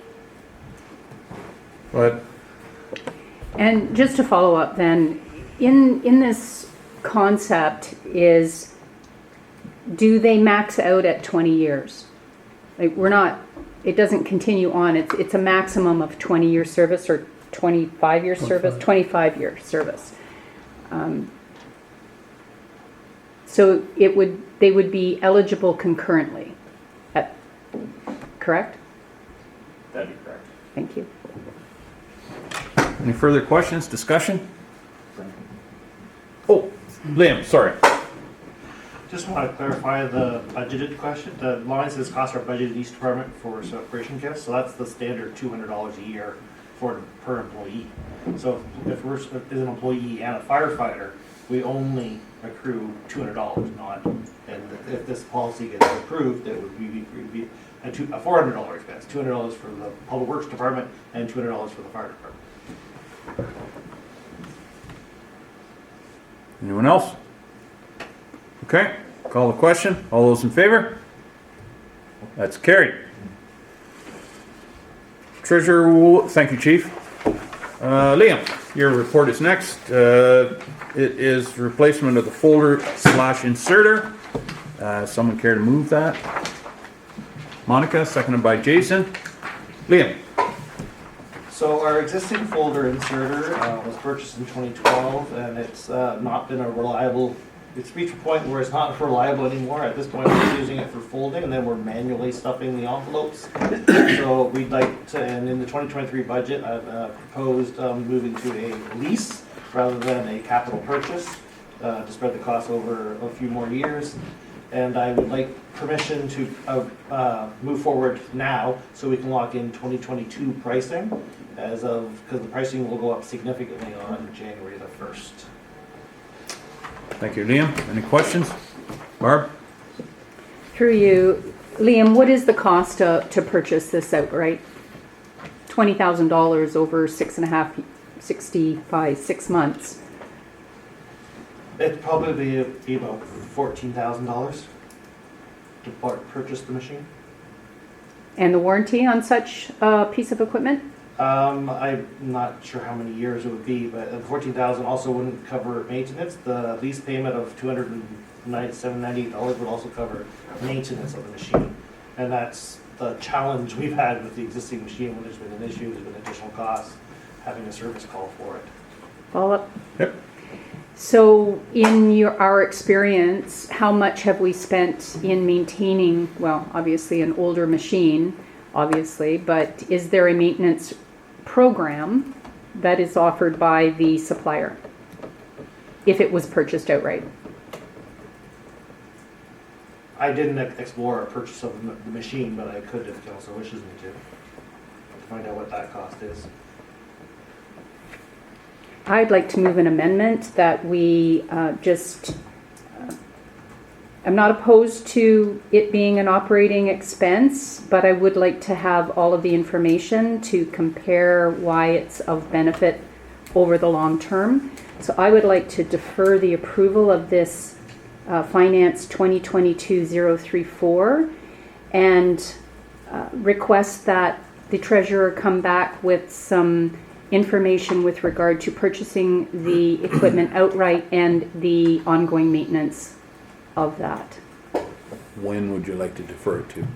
December 21st, so that if that's possible, so that we could still, if it is a decision that we want to lock in this pricing, we can still do so before the end of the year. Okay. Is that doable, Liam? Yes. Thank you. Let's make the 14th or the 21st, because you may get an answer Oh. relatively quickly and get this out of the way. I should be able to get an answer fairly quickly on the cost, so it could go to the 14th. Well, let's defer it to the 14th or the 21st as need be. Good point. Seconder? Thank you. Monica? Any further discussion on the on the motion to defer? All those in favor? Sorry, Dave, did you have something? Just one comment that if we go with the capital purchase, it's gonna be a capital issue. Oh, yeah. Yeah, we understand. And a budget issue. So, anyway, that's a consideration. Well, we'll have that discussion Absolutely. on the 20, or the 14th or the 21st, whichever, when the information comes back, correct? That's my understanding, yeah. and regardless, whether it's a capital or whether it's an operating, it's still a budget issue, so. Yeah. And I am anxious to make the decision as quickly as possible. I didn't realize that we could add something to the December 14th, if you get the information, so thank you very much. All right, motion to defer to the 14th or the 21st as appropriate. All those in favor? That's carried. Excellent. Clerk Lindsay Green, she has a report here on committee and board appointments regarding council members. Someone to move that motion? Jason? Jim? Madam Clerk, floor is yours. Thank you, Mayor Milne. This was a bit challenging to try to find a way that took everybody's desires for what they wanted to be on and try to make it work. It is a bit different than we've done in the past. Normally we decide right at the meeting. We did ask for members to provide that ahead of time to try to get a workaround, but I have received some comments, so I'm wondering if we want to discuss. I'm sure there will be some amendments. I have a list ready to go, so to make amendments, so I guess we'll just up to you and we'll go from there. All right, thank you very much. So you see the recommendations, it's, the clerk has put them forward. Discussion. Anybody want to make some changes, or is everyone satisfied with what they see? I'm okay. Monica? Oh, sorry. No, I was just gonna say I'm fine. I put those in and I'm gonna stand by them. Good. Monica? Just wanted to have, just to ask for more information, like parameters for like location, frequency, and time of meetings, and if the virtual option would be available. I believe I have been put on the fund committee, community fund management, and the Shawgin Valley, oh no, sorry, not the Shawgin, the transit. Saugeen Mobility? Yes, sorry. Smart. Yep. So I just to help, yeah. Well, I can tell you that at least at this point, the community foundation meetings have all been virtual. Okay. I'm not certain about Smart. Madam Clerk? Yeah, through you, Mayor Milne. Going forward, now that our tech will be installed, home base would be here, but we'd be able to accommodate virtual participation through our policy, of course. You might be better to answer Smart. I'm honestly not sure. I believe that's been in person, but I could be wrong. Well, Councillor Frew, former Councillor Frew was the appointment, and prior to him, I was on that board for a number of years, and it was always live at those times, or in person rather. That was pre-pandemic, before anybody even thought about online stuff. But anyway, It's in Soloway, which is, yeah, it's north of Walkerton. So it's probably 40 minutes, 45-minute drive from here. From here, not from Dundalk, though. Okay, so it's 50 minutes from Dundalk, be an hour maybe from Dundalk, yeah, something like that. Yeah, that's, so, And what's like the frequency of their meetings and Monthly. times? monthly. I couldn't tell you what day of the week or anything, where they are. Timing? Used to be Friday afternoons, but I don't know where they are now, or what they are now. So what is, like, is there any process to ask if anyone else wants to swap or something? Well, Or is and there- that's what we're Oh, okay. discussing. If Sure. that doesn't interest you, I presumed that you requested that, but perhaps not. No, and through you, Mayor Milne, some of them, a lot of members requested the same ones, so I tried to kind of divide them. Sure. But then I also, there was quite a few that no one requested, so then I was kind of Okay. popping people in, and that was just Right. quite honestly at random. So, like Mayor Milne said, Councillor St. Soares, if that's something that you don't want, then we can discuss that. I was just kind of popping people into the ones that weren't requested at all. Right. Go ahead. There's one. And I know you tried your best. I just want to say that I don't, what did they say, envy that you're, Yeah. having to do that. But you did the best you could. And just with that being said, sorry, I don't know if this is answerable, but do you know how long the meetings are? I know it's hard to say, sorry. I wouldn't put them at anything less than an hour and a half, Okay. but I Yeah. don't know for sure. Generally, in the past, they were a couple hours, Yeah. but that may have changed over the years. But absolutely, I mean, if it's something you're not interested in, by all means, we can take you off that, and we can change that. It's just how many council members are allowed to be on each committee? Is it like just 2? So it just depends what the individual terms of reference or the procedural bylaw for that committee or board is. So what I've included is what the amount is, like 2 for library, 2 for police service, 1 for PLC. Like what I have there is what is supposed to be on. Okay. The SMART board is just 1 appointed, and we usually do an alternate as well. Yes. Well, let's just put that in abeyance for a second, Okay. and we'll see if anybody else has wants to make some changes. Barb, you had your hand up. I just wondered, thank you, through you, I just wondered if we just went through one at a time. And the ones that come to mind in my area of questioning is the Recreation Advisory Committee.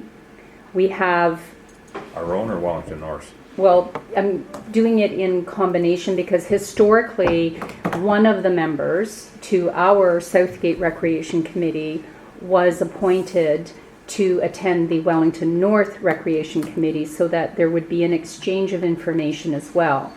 So in your case, Mayor Milne, you were on the Southgate Recreation Committee. You became the Wellington North Advisor appointee. When I was on the Recreation Committee, I was the Wellington North rep as well, and I was able to bring information back and forth. So my recommendation would be is that whomever is on the Recreation Advisory Committee, also one of those individuals be on the Wellington North. So in the case of Jason Rice on the Recreation, I'm quite happy to step away from the Recreation Committee in favor of Councillor Ferguson if that works for them. Certainly, just throwing that out there as an option, and we can discuss it, or I can continue. Let's do discuss one at a time. one at a time. Yeah. Councillor Ferguson, you have any thoughts on that? Not really. You're good with being on the Yeah. the Yeah, Southgate one as well? Yeah, I can. Yeah, no, that's fine. All right. Is Councillor Jason, you're all right Oh, that's fine. serving with that other I guy? think so, yeah. And if it doesn't work, either one of us could go to it, or you have to have a person. Dave? Just to throw something, if Monica's not interested in SMART, Right, swap. and to have a recreation, urban, rural representation, maybe there's a change there that might happen. That was going to be the next one. So what are you proposing? Well, if one, Jason or Jim want to go on the SMART, then we'd have an urban, rural representation on recreation. Mm-hmm. Just an idea. Monica? I'm in favor of that. If everyone else is, if everyone else is in agreement. Sorry if I put everyone on the spot. No, that's fine. So Madam if Clerk? I may, Mayor, Yeah. so what Deputy Mayor DeBreen is saying is that whoever is on Southgate Rec, one of the two should also be on Wellington North, which makes sense. So right now it's Councillor Ferguson on Wellington North. So then on Southgate Rec, it should be Councillor Ferguson, and now we're saying Councillor Singh Soares. Well, But it's then up that to, takes off Councillor Rice. yeah, Jason, I presume you requested to sit on the recreation? I did, but Okay, so, I'm not real interested in the transit. in the SMART? Yeah, Smart. okay. Go ahead. Or if Councillor Ferguson wishes to step out of the Recreation Committee and take on the SMART, because it meets more regularly, I'm not trying to influence anyone. I'm just from a recreation standpoint, I like Dave's thinking, having a rural and an urban representation on our recreation. But we'll let the three of them duke it out. Well, I was gonna suggest that if we leave Jason on recreation and put Jim on our own recreation, Southgate, and leave Jim on Wellington North recreation, if Monica is not interested in SMART, I would take on SMART, and then that would solve all of those committees at this point.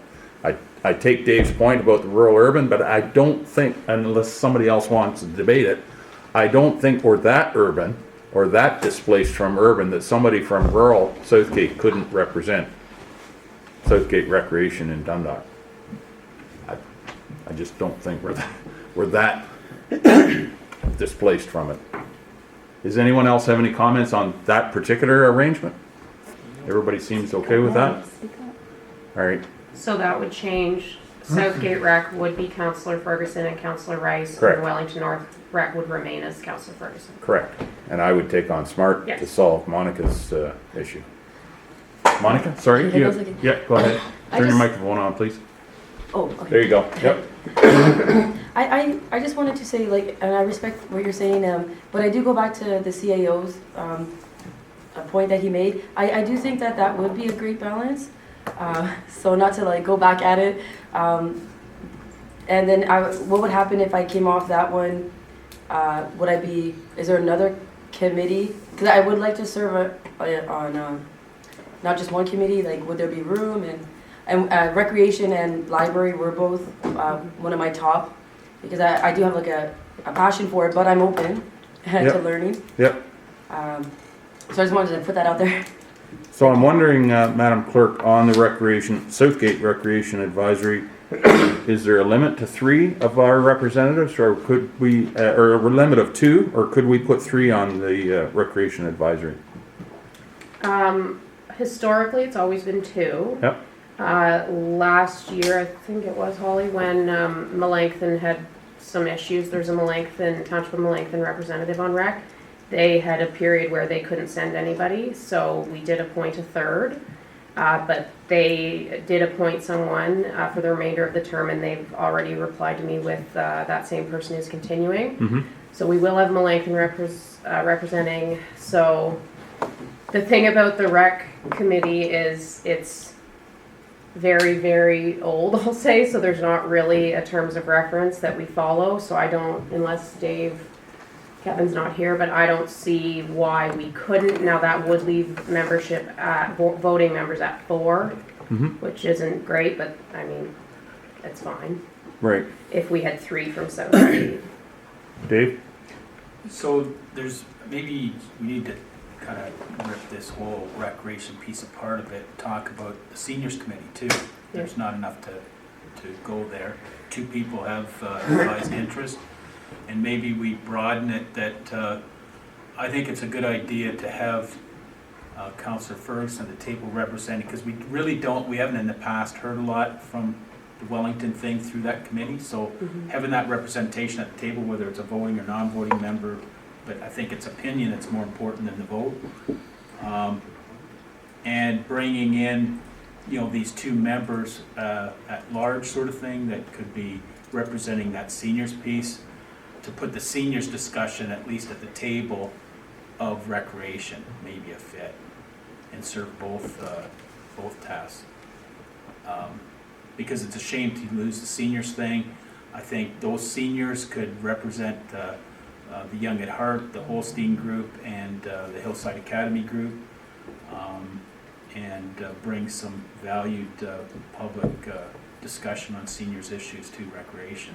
Because we've got the upstairs now for pickleball and all these other things, and you know, we're involved in the Erskine Center and kind of tying those pieces together. I think there has to be some rationalization with the Swinton facility, because it gets very little use, and you know, how are we going to do that long term? But anyway, bunch of haphazard thoughts. Yeah, there's an understatement. Barb, good one, so. Did you? No. I'm wondering, because the whole recreation piece is a little bit in flux, a little bit, we want to kind of revisit that. We could table, the definition of table is till the end of the meetings. We don't want to do that. We could, however, I'm wondering if Councillor Rice I'm just thinking about balance, because I don't want to overburden Councillor Ferguson with recreation and SMART. If Councillor Rice was interested in Police Services Board, I know that you had taken an interest in it in the last year or so, but I don't want to step on Councillor Ferguson's toes. I'm just trying to help the clerk kind of, where can we find some balance? Then if you came off of recreation, Councillor Rice, Councillor Singh Soares could serve in that role. There's a lot of juggling going on, and I certainly don't want to assume that that's of an interest to you. Jason? No, that'd be fine with me. I'd put in for that too. But if Jim wants to stay, if Monica wants the recreation, and I'm down one, I'm really. You're okay with that too? Yeah, I'm not. Well, that I don't have I'm fine with it, but if everybody else is, I'm pretty flexible. The Police Service Board interests me too, but whatever. Jim, you had a comment you wanted to make?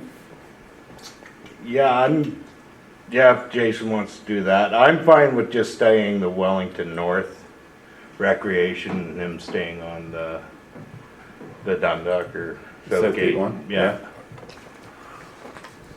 So, are you keeping track? Are you keeping score over there, Madam Clerk? I'm trying to. That's good. I guess we need to decide how crucial it is to have someone on Wellington North Rec and Southgate Rec, like that same person. Like Dave said, historically we really haven't done a lot of overlap. I mean, there is some synergy there if you. But I don't disagree that it would be helpful. Yeah. But Barb, did you have something else you wanted to add?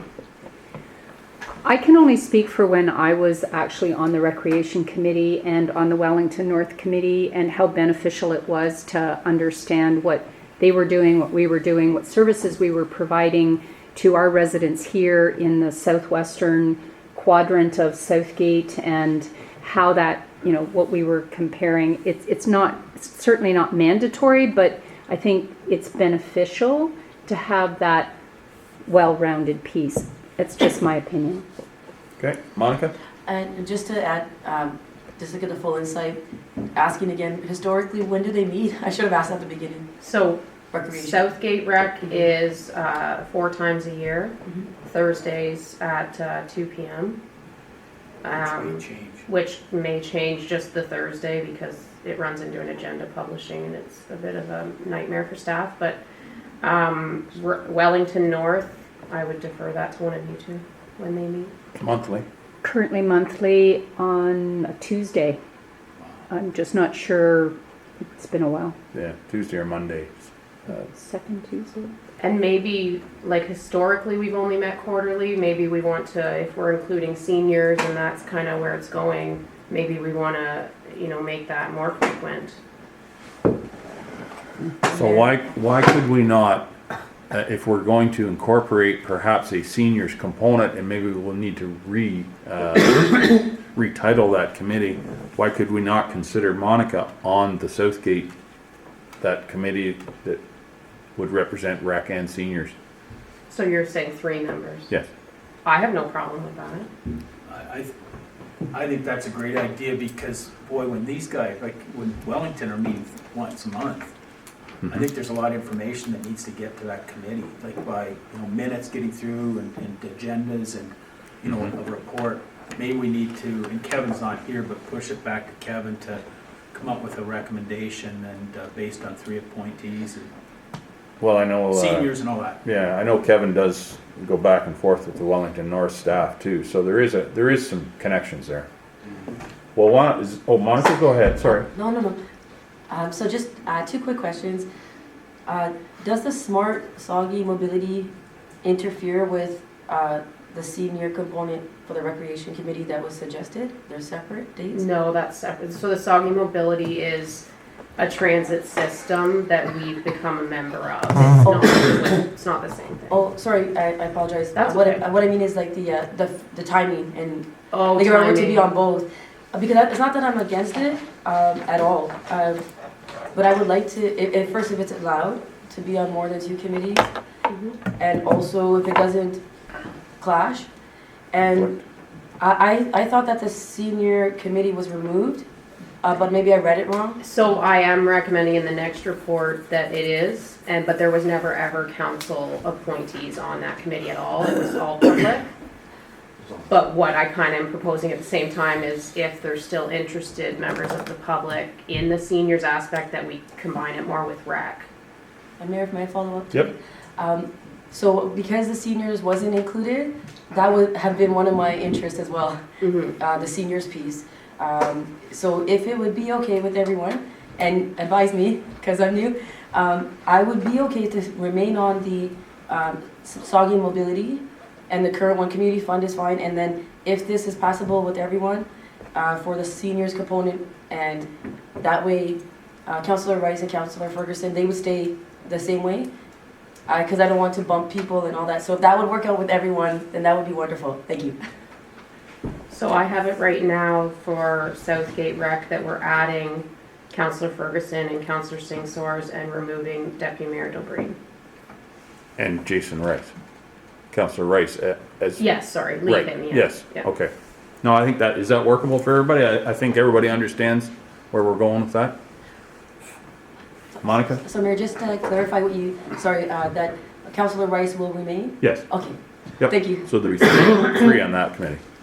So it would be Councillor Rice, Councillor Ferguson, and Councillor Singh-Soares. Correct, And then Councillor Ferguson would also be on Wellington North Rec. correct. Thank you. And Monica wants to stay on the SMART? Yep, I That's haven't fine. changed that. That's good. Yeah.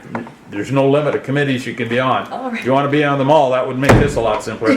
But anyway, Dave? The only thing I'm going to say about SMART is, and you likely know this better than I, there is a bit of a importance of past history going forward, or has that changed? Is that thing stabilized now? It's pretty well stabilized. They have a new general manager over there now, and I think they found their feet again. They stumbled a little bit there, a year or 2 ago, and my understanding is that they've found their feet again, and they're on the go again. Okay. Yep. And my reasoning is I just wouldn't want to send Monica into a hornet's nest, and if they've got their feet underneath them again, because there was a lot of, at one time, just so you know, there was a lot of divorce proceedings going on or Yep. talk about it, so. No, I think they're good now. Barb? Through you, since I'm no longer on the Recreation Advisory Committee and I do have a history as the alternate on SMART, I could take that on. And because you will find that the recreation piece and the community fund, you'll have plenty of meetings, and I want to be respectful of our members who have daytime jobs, because a lot of these meetings are during the day. Warden Milne, you are going to have some additional responsibilities as well. So when we get to SMART, we can address that. if we haven't Well, already. I thought we already had, but Monica, what are you feeling? Are you very strongly you want to stay on SMART, or perhaps you prefer to be the alternate to SMART? If Deputy Mayor DeBreen took it on, or what are your thoughts there?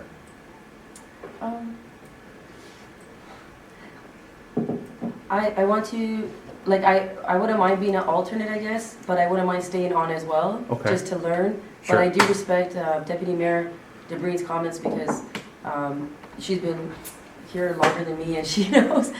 So I wanted to, Well, I would like to be on a third committee. Yep. Well, how about we do this then? We'll leave you on the SMART for now as the member.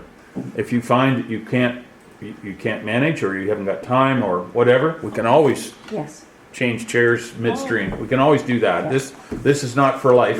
It's just for the foreseeable future, right? We're not condemning people to whatever forever. Madam Clerk?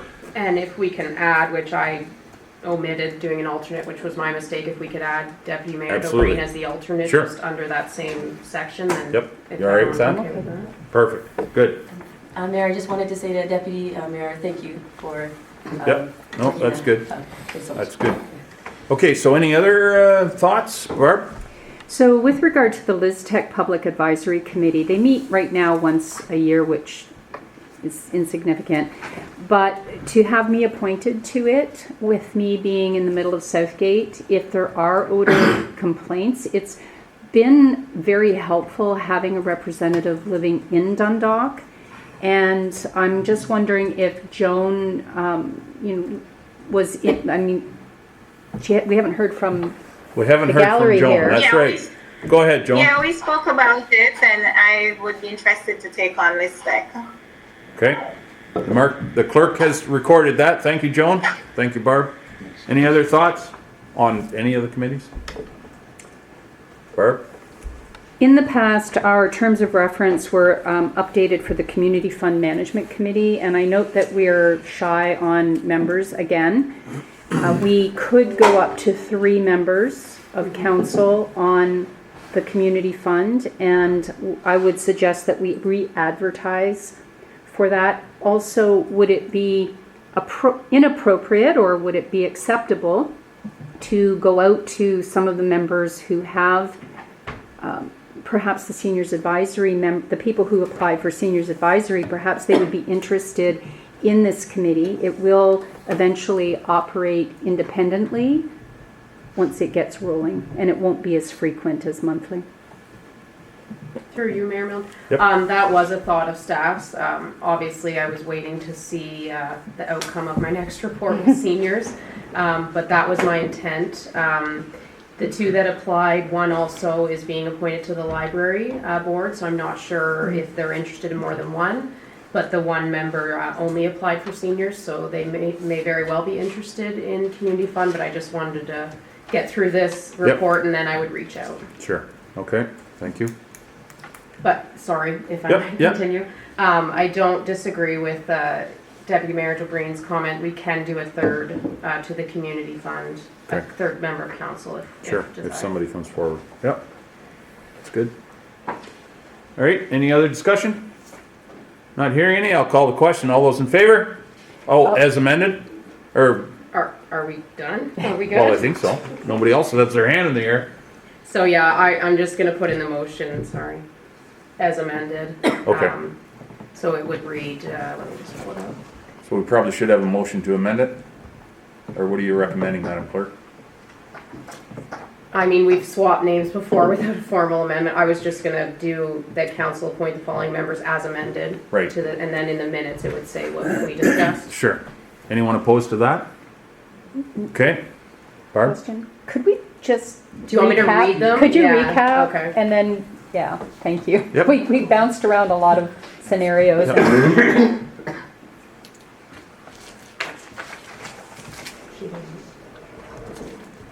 We wonder if, through you, Mayor Milne, if Councillor John was interested in the Community Fund Management Committee as a third. Just, I'm worried if we don't get any more public Yep. interest, then Joan, what are your thoughts on that? Or did you hear that?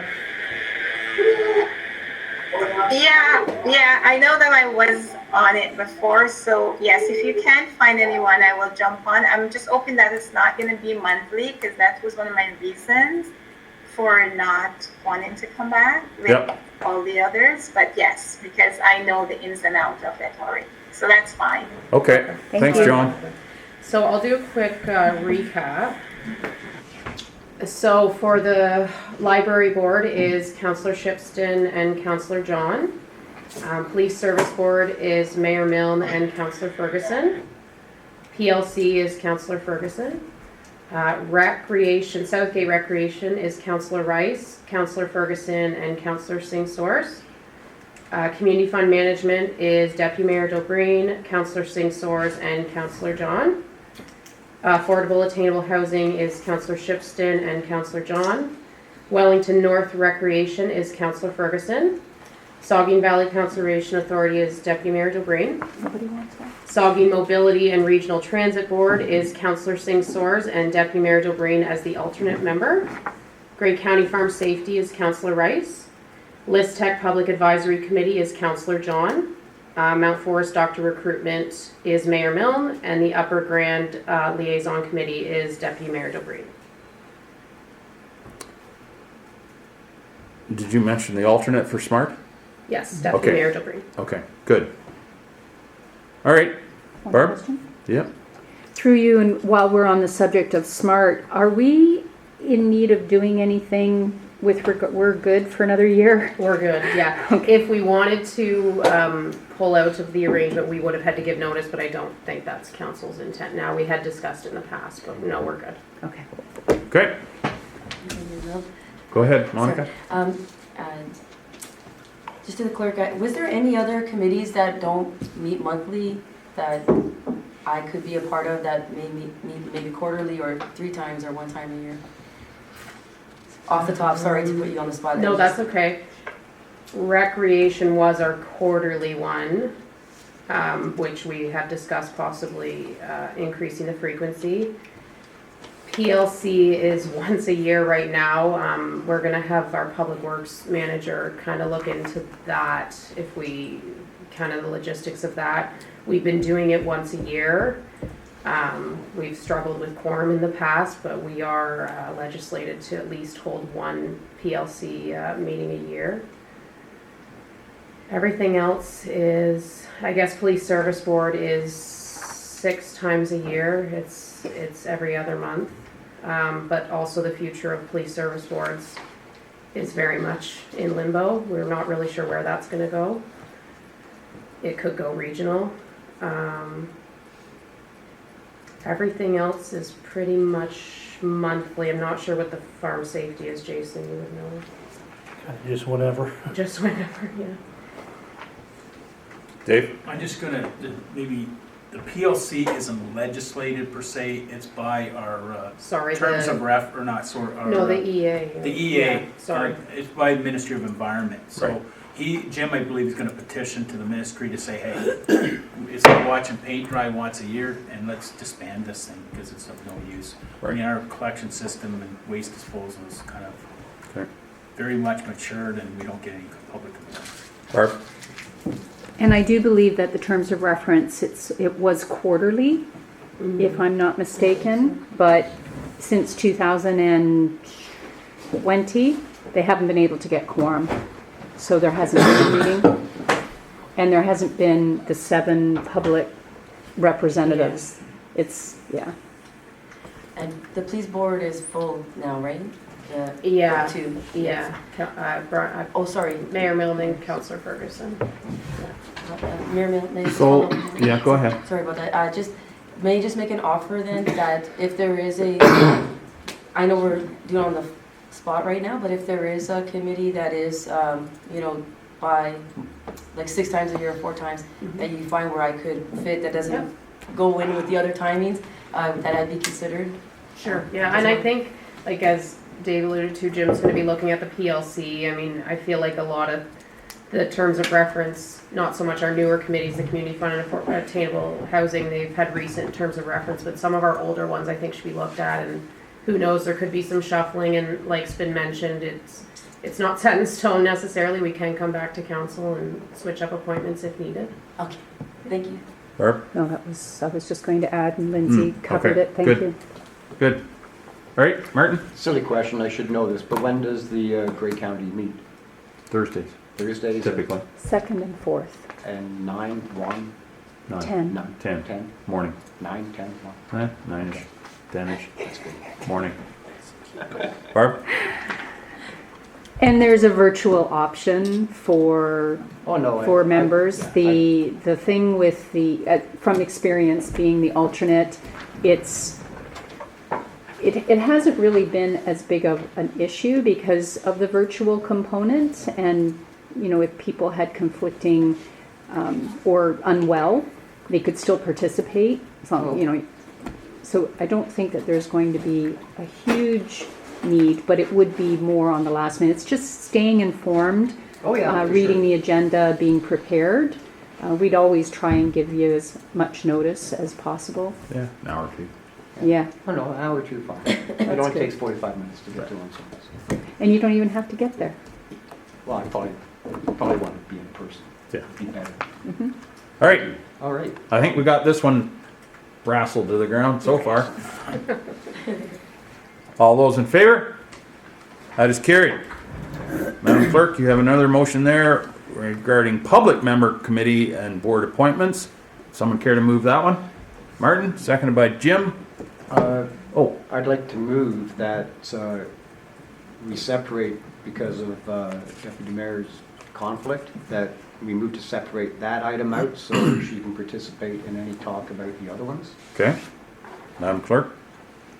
So I would just, mover and seconder be it resolved that council separate the motion to remove police service board recommendation to vote on separately following the remainder of the committees. Yep. Jason? Seconds? Martin, you're moving that, I'm correct? moving it, Yeah, yeah. okay. All those in favor? That's carried. Okay. Excuse me. So we'll just need a mover and seconder now to do everything except for police service board. And then we'll need another mover and seconder for police service board once we get there. But don't we already have the mover and seconder for the, we didn't do that? Well, you kind of tried and then Martin. Yeah. Oh, just all answered right, the other okay, ones. all right, very good. So we need a mover and seconder for I the didn't follow original procedural motion bylaw. as amended. Yep, Monica and Jason, good. Okay, so we're discussing everything except the police, or considering everything except the police service board. So through you, Mayor Milne. Yep. Struggled getting public to be interested. Holly emailed our current members of all committees twice or 3 times to remind them. So it was a bit of a struggle. And I think I've covered most of it in my report. I tried to be as in-depth in the report as possible to explain kind of where we're at with everything. So what we definitely need to do is look for interest in the property standards appeal committee, because that is legislated. We have to have that in place. And then we've already kind of touched on the community fund management committee. We would go out and try to look for more interest in that and contact the other 2 members that were interested in seniors. Now this report also includes disbanding the seniors, which may come as a bit of a shock to some members. I tried to include in my report the reasons that I was recommending that. I think, as I stated in there, COVID really took a toll on that committee, and the point of the committee is to advise council. In the last few years, the main thing that they have been doing is the Seniors Fair, which is a great event and takes a lot of time and effort from the committee members, and staff just don't have the capacity to kind of pick up that slack when there's not that interest. And maybe other community groups, the Young at Heart, the Swinton Park Seniors, Holstein Seniors, they may be interested in collaborating on an event like that, but just right now, that's kind of where we're at with seniors. I don't know that if I tried to get more interest, I'd get it. None of the members from 2018 to 2022 were interested. They were very committed, and we thank them for their time spent. And I understand why they are struggling with wanting to be involved some more. So that's my recommendation. We have discussed too to see if there's interest in combining that with recreation, which I think is a good angle to go from. But I welcome the discussion. Okay, thank you. Lindsay? Martin? Yeah, Lindsay, just a query about the seniors. What age is it, like, trying to promote it in the community? What age? Is it 65? Is it 60? Is it 60, 70? Like, I'm trying to think, is our terms of reference have an age? I don't think so. 55. Is it 55? Yeah, it'd be 55. that means I could be on it then. Well, see that, yeah. We don't have council appointees. Yeah, the way we did No, I the was just seniors was no council appointees. Well, no, I just wondered because that's a big demographic we could, Yeah. for you to look into. Barb? Oh, Monica? I just wanted to quickly add, thank you, Mayor, that, folding it into another committee will, I think, better support it and bring more attention to it, so I think that's wonderful. Thank you. Barb?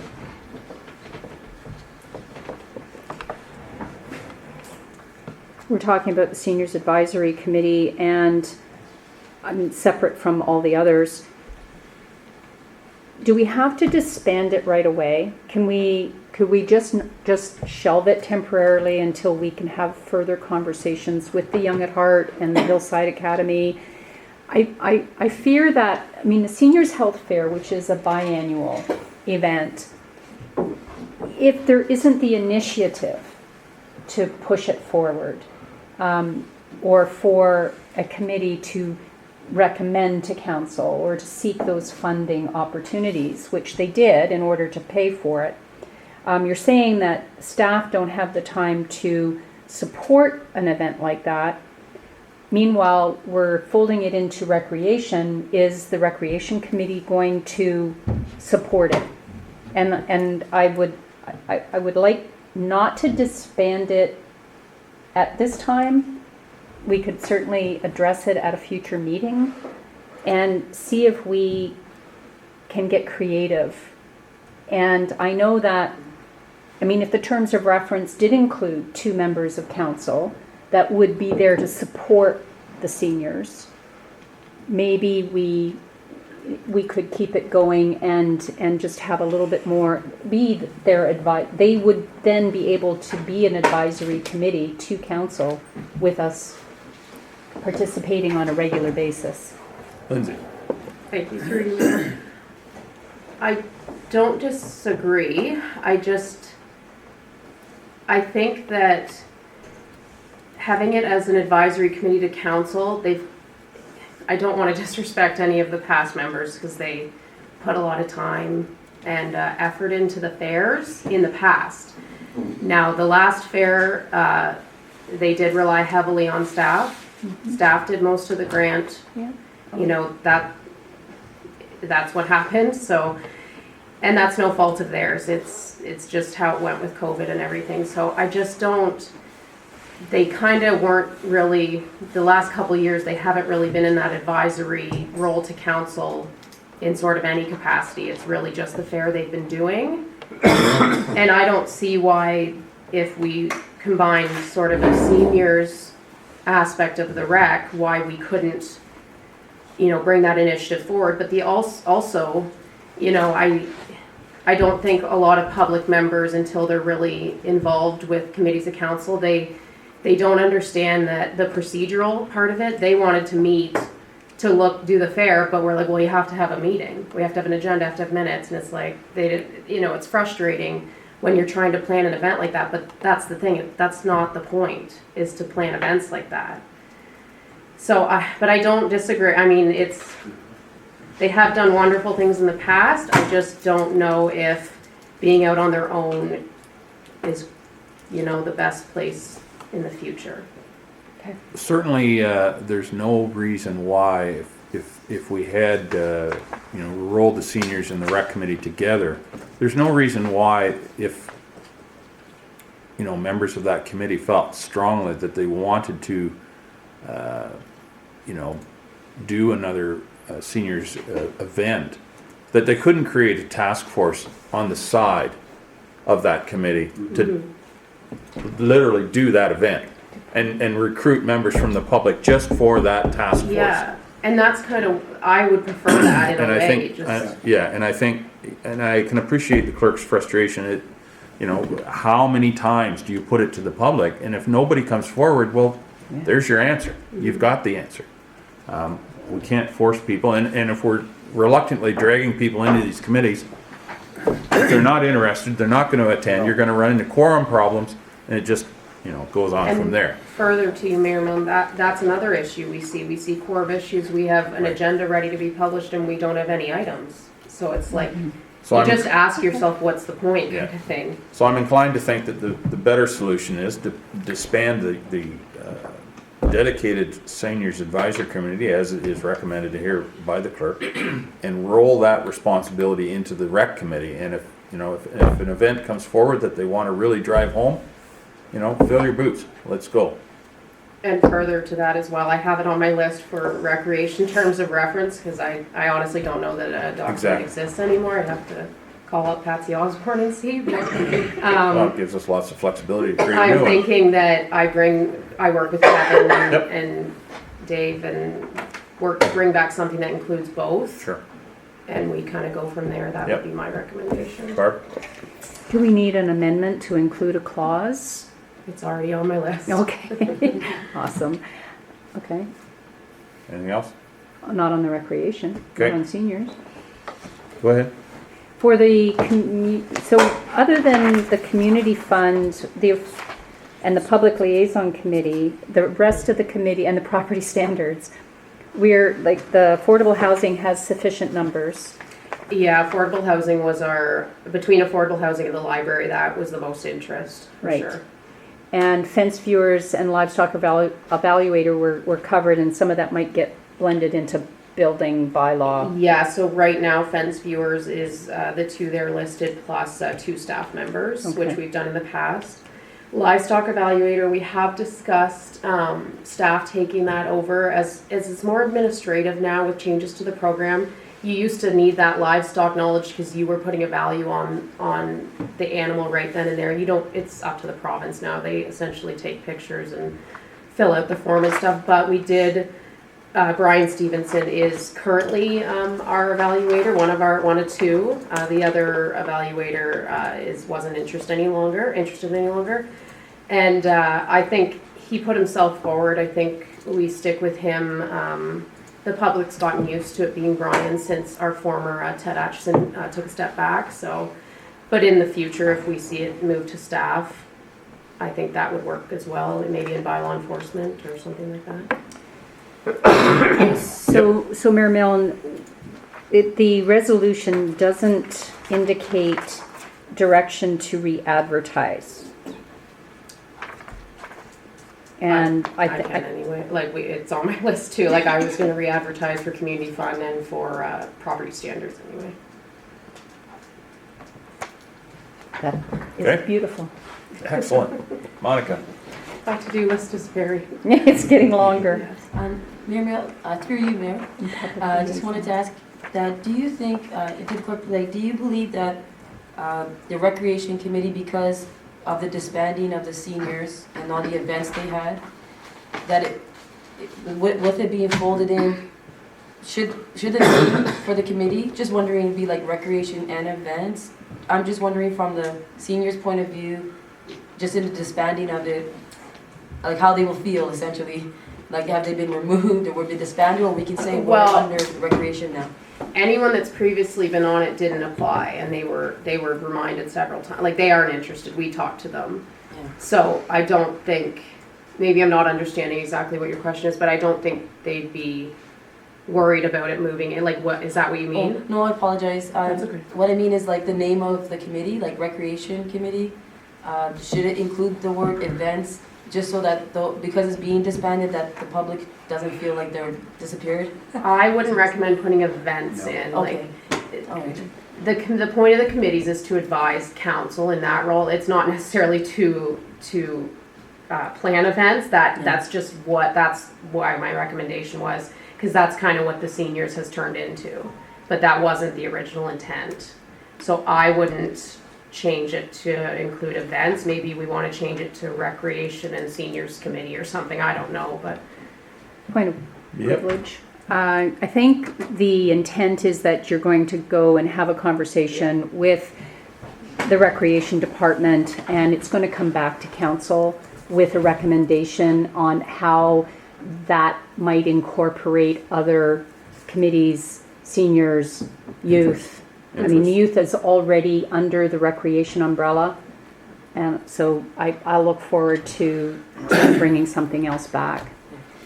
Just to follow up, and sorry for the clarity there, but just to not let seniors feel that they're gone. So can you rephrase that? That the seniors feel that they've been removed from a committee, but yeah, just exactly what Mayor. No, Deputy yeah, Mayor it's was very saying. much our intent to include them. Yeah, just for their feeling, like they're. Yeah, for sure. That they see that we're doing that. Thank you. Yeah. All right.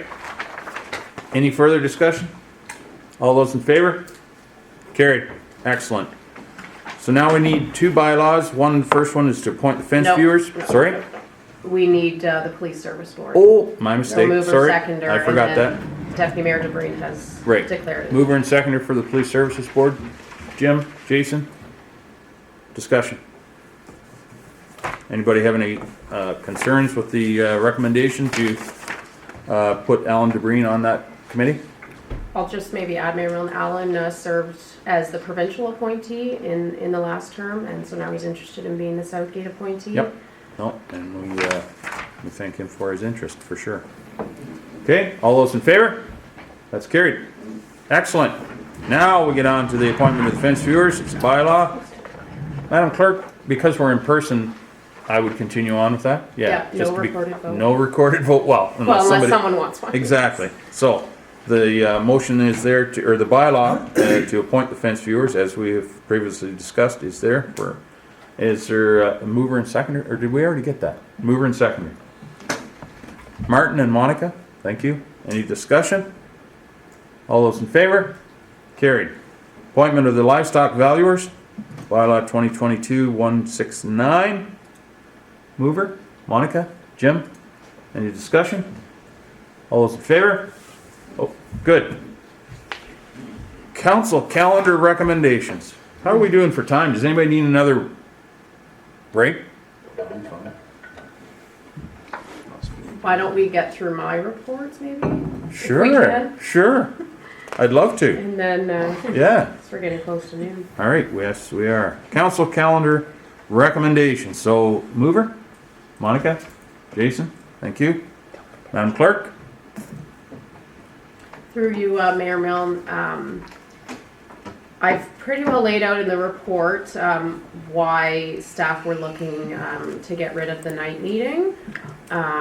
So I think I would just take any comment and discussion about it now, and then depending what way that goes, I would bring back the calendar probably to either the 14th or the 21st for approval.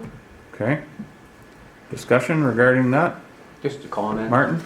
I'm okay with the 1 o'clock the afternoon. I can fully understand people staying at night, especially in the winter. You know, it might conflict with my work habits, but at least I can know ahead of time. So I don't mind coming to 1 o'clock because, quite frankly, I like to get home in the evening too. So 1 o'clock is fine by me. Okay. So, Monica? Thank you, Mayor. Is there an option to do the 1 p.m. virtually? Yeah, so going forward, they're literally coming back today to finish the install here, so going forward, we would be able to do a hybrid, for every meeting would be hybrid, so you can either participate in person or virtually, in accordance with our participation policy. Okay, thank you. Let me think. I have another. Maybe I got one more. Thank you. Anyone else? Barb? Through you, Madam Clerk, is there a limit to the number of meetings that we can participate in annually? I think we took that out of the procedure bylaw. Through you, Mayor, yes, we took that out. Some had a limit, some didn't. We decided to not, and then if it needed reviewed. But I don't think we have the technology. I don't see why we would put a limit on the amount that you can participate consecutively electronically. And through you, the this would eliminate the concept that we had thrown about early last winter to having our evening meetings in the winter virtual in order to keep people home in the event of a bad weather and get them home. It doesn't affect me personally. I'm more concerned about those with jobs during the day. No, for sure. Just point of clarity. Yeah, go ahead. For Deputy Mayor, the first point that you mentioned about the number of meetings, what was that about again? Just how many we can attend? Yeah. Through you, originally, when we were discussing virtual meetings and the ability to participate hybridly, it was thrown out as a possibility that we would limit the number of meetings in a year that you and I or a member of council would participate virtually, with the intent that we would be in person. But that was taken off the table. So I just wanted to clarify with the clerk that we had indeed not put a limit on that. And Mayor, just to Yep. follow up, so just so I rephrase, so right at this time, there's you have unlimited virtual meetings. Correct. If desired, until something changes. Yep. Yeah, there's no limit right now. Okay. On the approved policy, no limit. Thank you. Any other thoughts? The only thing I would caution council, or one of the things I would caution council about, is that if recognizing that there isn't a large crowd of the public here, but there is a segment of the population that, would or potentially might like to attend council meetings, and their only option is a night meeting because, they work, whatever. Certainly the virtual will make it, and streaming will make it convenient for a lot of people, but not everybody. And typically, my experience has been that people don't attend until there is a issue in the community that really turns things upside down. We haven't really seen that in the last number of years, but it can happen. I can assure you. So that would be my only concern about eliminating night meetings. But I can appreciate the clerk's rationale for why she wants to propose what she does. And you know what, in the future, if we need to change it, we can do that. Joan, do you have a question? Go ahead. No, another question, a comment. The night or afternoon meeting, but virtually for some people, as Barb said, in terms of driving, if there's a snowstorm or if the roads are bad, that have the ability to be able to do it virtually. Yep. Thank you. Thank you, Joan. Appreciate that. Okay, so go ahead. I'd just like to comment on your comment. And I agree that there may not be issues at the present time, and oftentimes people don't participate until there is a concern, and there will be pushback just because they don't come and participate in meetings, in an evening meeting. When you take it away, we will hear about it. Because now the option is now gone, to your point. And we did change it to 6, and I can appreciate that that is a little difficult here in trying to have, or for staff to have a dinner break and getting here and then getting home. I'm not sure what the magic answer is to resolving the issue. I guess the magic answer is that council can change at any time. Madam Clerk. I was just back to your comment about, I don't know exactly how you phrased it, about it takes away their ability to participate, but now that we have our virtual, that's not necessarily true. If someone was at work and wanted to speak at open forum, they can, I'm sure, take a 10-minute break and connect virtually by phone if needed and speak at open forum. Like, unless it's a public meeting, the public isn't permitted to speak at council unless it's at open forum. And I can accommodate that virtually. If someone wants to present, I can accommodate that virtually. So that the participation isn't lost. And a lot of people, like yesterday, half of us were live streaming the warden ceremony from our desk. Like, people can multitask now that it's going to be live streamed. They can watch it as if they're at work.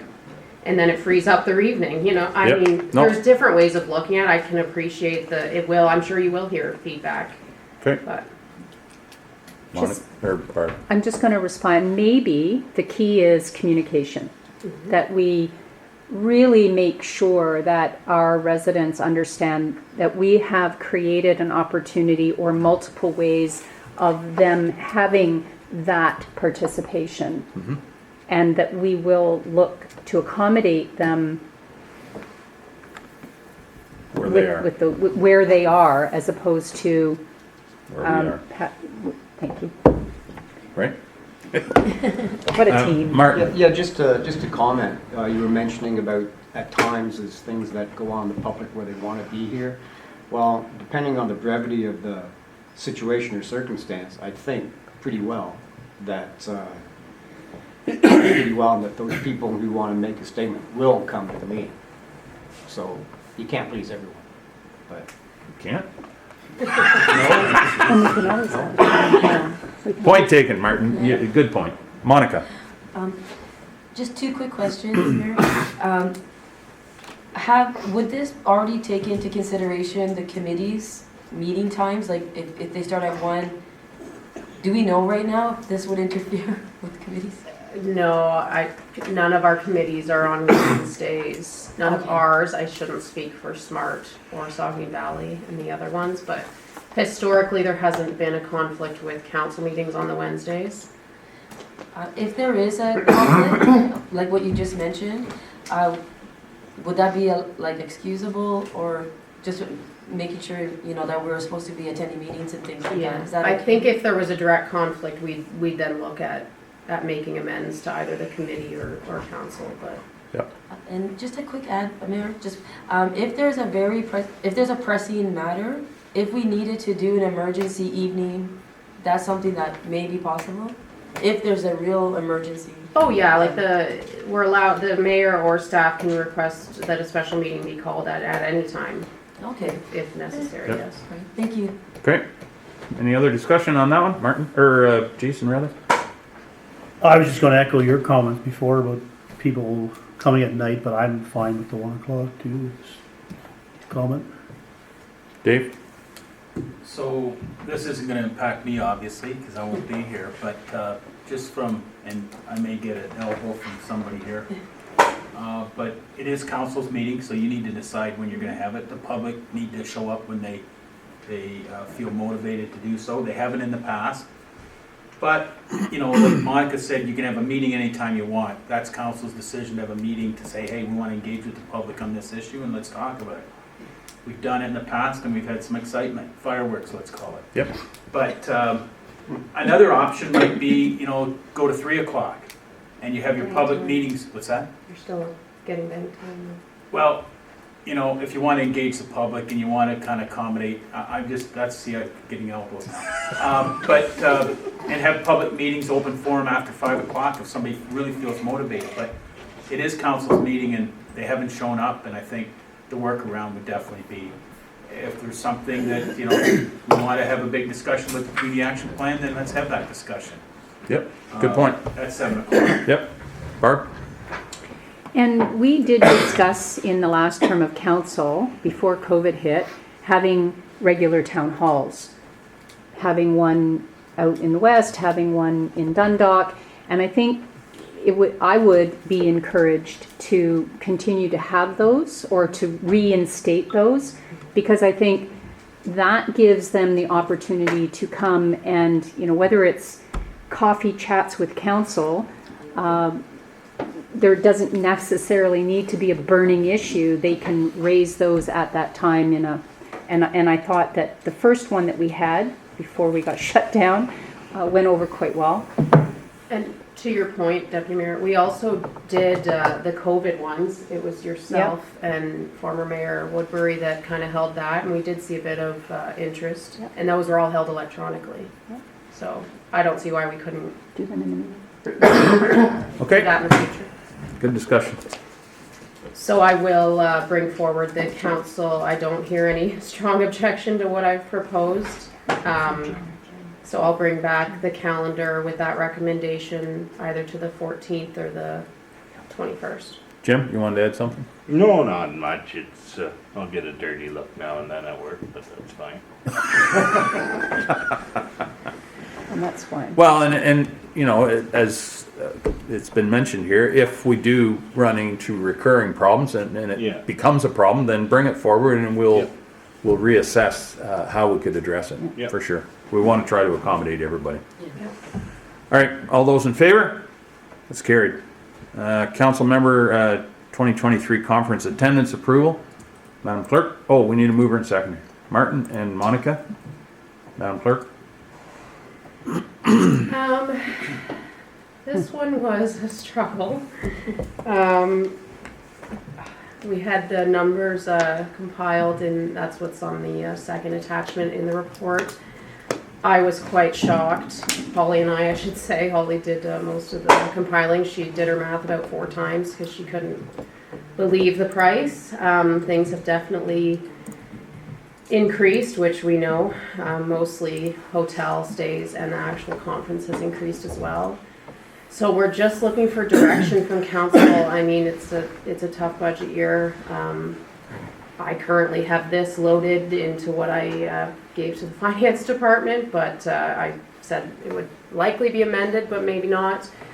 The problem with Roma and OGRA, they're so early in the year that, and so popular that when the hotels get released in November, they sell out within days. So we just know to jump on. So those hotels have been booked. Now, if there's a change here today, we usually, through the clerks of the county, if any, we'll send an email, hey, we have a room at OGRA, do you want to transfer it? And we've lots of times in the past been successful doing that. I'm sure everyone is struggling this right around now, so it could be even better to make those swaps if we need. So I'm just looking for discussion and what kind of to do here from council. Okay, thank you, Madam Clerk. Any discussion? Martin? Well, Lindsay, Madam Clerk, I picked 3. So just for the budget, the OACA at Niagara Falls, I've never been to one, and we are on a committee adjustment, so I thought it might be beneficial, but I don't really have to go to that. Through you, Councillor Shipston, I think that one, I would hate to see no one go to that one, because from a planning perspective, when you do sit as members of the Committee of Adjustment, I think it's really important, especially even for new members as well. But you've said you've never attended one either, so yeah. I would hate to see that one not be attended by at least one person. I wonder if council's agreeable to just maybe decrease, maybe try sending 1 and then that person brings back the information. The policy says 3, but it also says upon approval and considering budget, so. Okay. Who else is, it is on the report, who else is?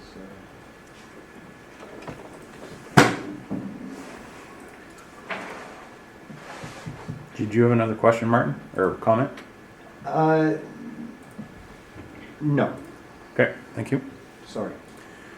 I know where the clerk is coming from, and it is, I can appreciate her concerns, but I would suggest that it's more important now than ever to get to these conferences. We have new members on council. I know it's a very tough thing to quantify the benefit of going to these conferences, but they are important. It's very important to go and network with other councillors, other staff from other municipalities, suppliers, other municipality ministers, staff of the minister's office. Quite frequently you can figure out who they are, and if you can back them into a corner and get answers out of them, sometimes that's pretty important stuff to learn. So I get it, it's expensive, but it's an investment in your council and your community to figure out what's going on across the province, if not the country. I would hate to see this challenged in terms of who goes to what. I think if you're interested in going and you're interested in dedicating the time, you should be given the resources to do it, within reason, of course. Madam Clerk. I don't disagree at all. I think they're fantastic for networking and learning, especially new members. I've totally lost what I was gonna say, so I guess I'll leave it at that. You were gonna say that was well said, Mr. Mayor. Not likely. Monica, I'll let you go first and then Hold on, Marguerite. that's okay. Thank you, Mayor. So with that being said, that's where I thought maybe a good request of the OGRA, is it too late to join that, or is that inappropriate to ask at this point?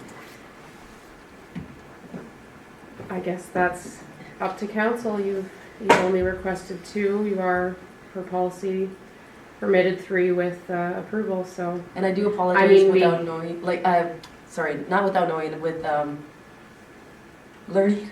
But if it's not, I'm okay. I just I'm wanted to propose it. thinking, I mean, this is just my personal opinion. There's already 5 attending. Yeah. I'm wondering if, I'm sure that, you are required to fill out a conference report following the I think that information could be brought back just with the number that are attending, Okay. but it's not my decision, so. Yeah. Martin? Yeah, I shouldn't really ask this, but the FCM, OACA, and the AMO, can you, the dates? Just to confirm. FCM is about the 1st of June, late May, June. Amos, I think Amos August. the 3rd week of August, something like that. 15th, Mid-August. I'm not on the network. I can't bring up my Yeah. spreadsheet quick, but, so AMO is definitely 3rd week of August. Yep. FCM 1st week of May, June. and OCA is right around there too. 2nd week of June, maybe? Okay. Yeah. Holly, are you on the network? Maybe Clint's check. FCM is May 25th to 28th. Under 2022, I have a spreadsheet.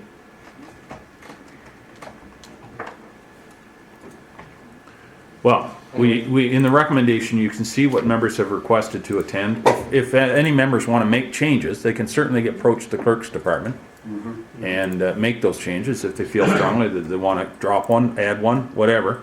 That option is still there and will continue until, either we can't get, the registration closes or otherwise. So options are there. Madam Clerk.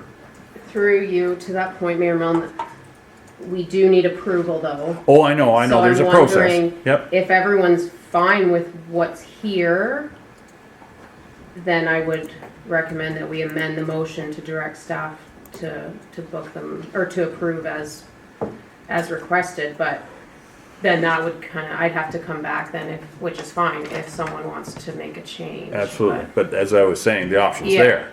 for sure. I can Absolutely. just come back to Yeah. council, but Jason? Yeah, I really struggle with this one. To your comments, I understand we have to get out and network and stuff, and I attended Good Roads a couple of years ago, and to me personally, I don't know if I got the value out of it or not. Well, as I said, it's hard to. Yeah, Put it- I know, I understand that, Sam. All this talk about virtual, is there a virtual option? Because that's a big, that's the thought that was lost. in the past couple of years, I don't know, it's a And that, big chunk of through change. you, Mayor Milne, to Councillor Rice, I neglected to look if there was a virtual option. In the past, the virtual has been not good at all. Has been staff's opinion for sure of it, because during COVID, we did attend virtually. But I can look into that and we can bring back those prices. I don't know if they're offering it because Right, no, I know like the clerks one, the AMCTO one, they did the virtual hybrid the first year, but then last year they didn't, or this year they cut it out. So I think a lot of them are going back to just in person. I don't know, it'll cost them a lot to do the live stream. But we can look into that. Well, it's probably not near as good, no, I wrestle with this one, whether it's, It's a lot of money. like you said, how do you put a value on it, but it's can't- $40,000 and it's. Well, so. yeah, that value is certainly there. Or that number is certainly there, for sure. Any other comments? Barb? Through you. So process is if you decide that you are, the whole point is we're trying to lead by example, and we're asking staff to find major budget cuts. The policy allows us, we may attend 3 conferences, but based on council approval and budget constraints. In the last term of council, we didn't have as much opportunity to attend conferences in person. And certainly there is a huge benefit to doing so because you have those breakfast and lunchtime conversations where you're talking about producer responsibility, right, Martin? And there is that benefit. But I want to be the first to say that I don't have to attend all of the meetings. I don't have to attend all the conferences. And certainly having 5 individuals going to OGRA, I haven't gone to OGRA in probably 6 years because since they separated. But having said that, FCM doesn't come around to Toronto very often. And we don't get to participate in FCM unless it is within Ontario and with, you know, I definitely am going to be going to that one, but I'm going from the county. So I think we need to all look at our, at the budget, and it's not Police Services Board under a separate budget. Yeah, and I should have added that when I spoke earlier. So, the Ontario Association Committee of Adjustment Conference and the Police Service Board would fall under their respective budgets. I just included it all as one. Now, when we send the budget documents to Liam, it will look less under the council ones because it doesn't factor in the OAPSB and the OCA. But I just wanted a fulsome picture of all of them for this report. Right. Thank you. But yes, you're correct. Martin? Yeah, because of the budget, it's a very valid point. And one of the reasons I picked FCM is because it's coming to Toronto. Yeah. So I will put in that there's only 2 of us going to Committee of Adjustment. That's Joan and myself. 2 different perspectives there to bring back. So I'm more than willing just to do the FCM and the OAC. I've been to the AMOs, so okay. I'll be happy with those 2. So I'll remove. So we move me AMO? from the Okay. AMO.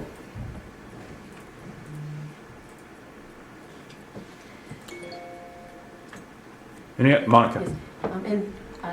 And these are offered annually, is that right? Correct. So I'll just withdraw my request for, if anything, there a possibility for next year, I'll look at that.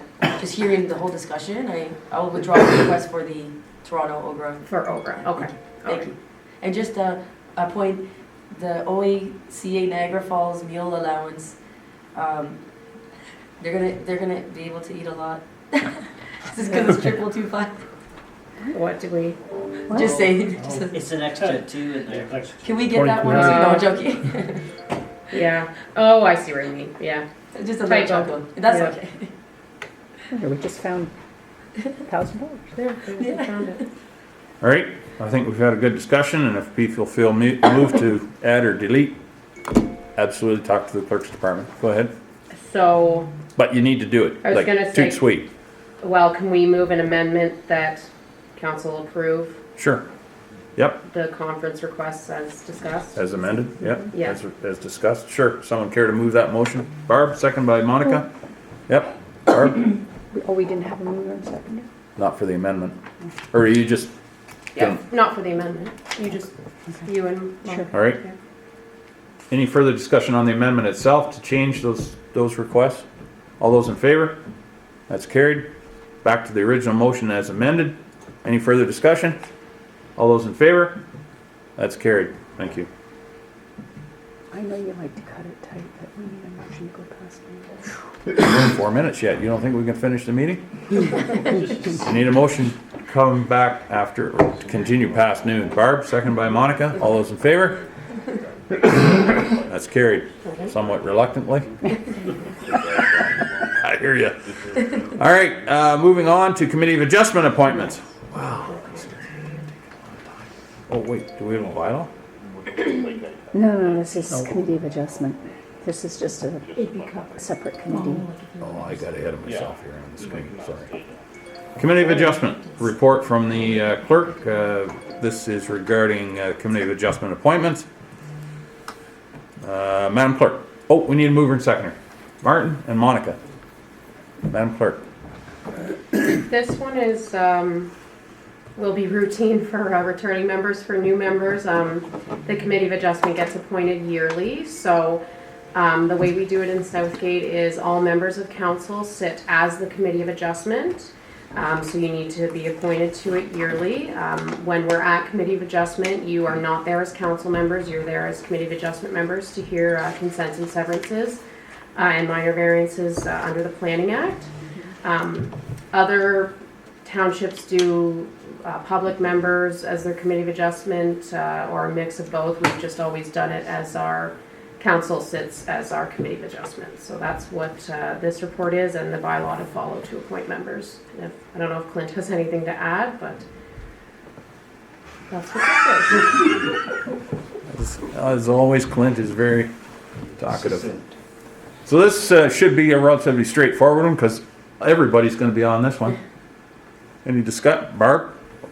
Just to fill in for our new members, while we all sit on the Committee of Adjustment, we don't sit as council members, and we, what is the quorum? I think it's 3? We need, or is it the same 4? No, so quorum would be the same, like we have 7 members, so your quorum would be 4 because that's how many we have appointed. The Planning Act states that you can't appoint less than 3 to your committee, but since we appoint 7, quorum would be 4, same as council meetings. Yeah. Very good. All right. So the motion is in front of you to appoint all council to the Committee of Adjustment. Last call. All those in favor? Carried. Moving on to the bylaw to do what we just did, again, in formal manner. Joan. So we have the bylaw. Joan, do you have a question? No, she'll move it. Oh, Joan, you want to move that? The bylaw? Yes, Mr. Mayor, you're not paying me any attention at all. That's okay. I'll get back to you when I get back. But I'm not hearing you in my ear, so I mean, come on, speak up there, girl. I know you can do it. Okay. I know you can do it. Okay. All right.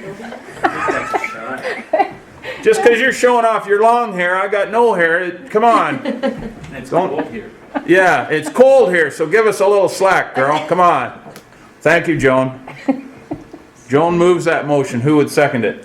Jim, thank you very much. Any discussion on the bylaw? All those in favor? That's carried. My reports are done. Thank you. The clerk's reports are done, and she is thankful. Thank you. All Look at that, level 59. I'm done. right. Now, do we want to break for a few minutes, or Madam Clerk, you probably made no arrangements for lunch, I didn't, and that's I maybe should bring a report about that because I don't know what we want to do about that. well, exactly. In the past, we have not provided No, and I know that. meals, I think so. we can just, And I think maybe if we can just keep this rolling a lot. Well, why don't we meet or move, or why don't we recess for 5-10 minutes, and then we'll come back and we can try to get through the rest of it. Unless there's somebody urgently needing to, staff needing to leave straight away, as opposed to wanting to. I'm not going to give you that option. are we in recess? We are in recess. All right, we'll bring the meeting back to order. Now we'll work into Public Works. I see John Watson has joined us today in lieu of Jim Ellis. So welcome, John.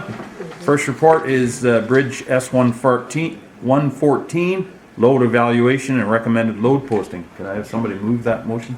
Martin and Barb. John. Thanks. Yep, we just got a recommendation from Burnside's engineer to put a weight rating on the bridge because of the deteriorating condition of it. And it's just a triple posting of 12 tons, 8 tons, and 23 tons for 3, 4, 5 axle vehicles respectively. And yeah, it's just a matter of posting the signs and... Very good. Any questions, discussion? Barb? Just a quick question. When we lower this, does it change the rating of the bridge? And if it remained lowered, if we didn't plan to increase the tonnage going forward, what would the maintenance then entail? Well, the maintenance on the bridge will remain the same, it's just we're limiting the amount of weight that's allowed to go over the bridge.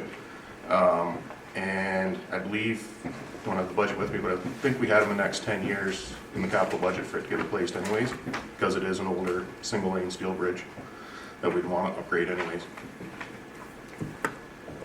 Thank you. Any further questions? All those in favor?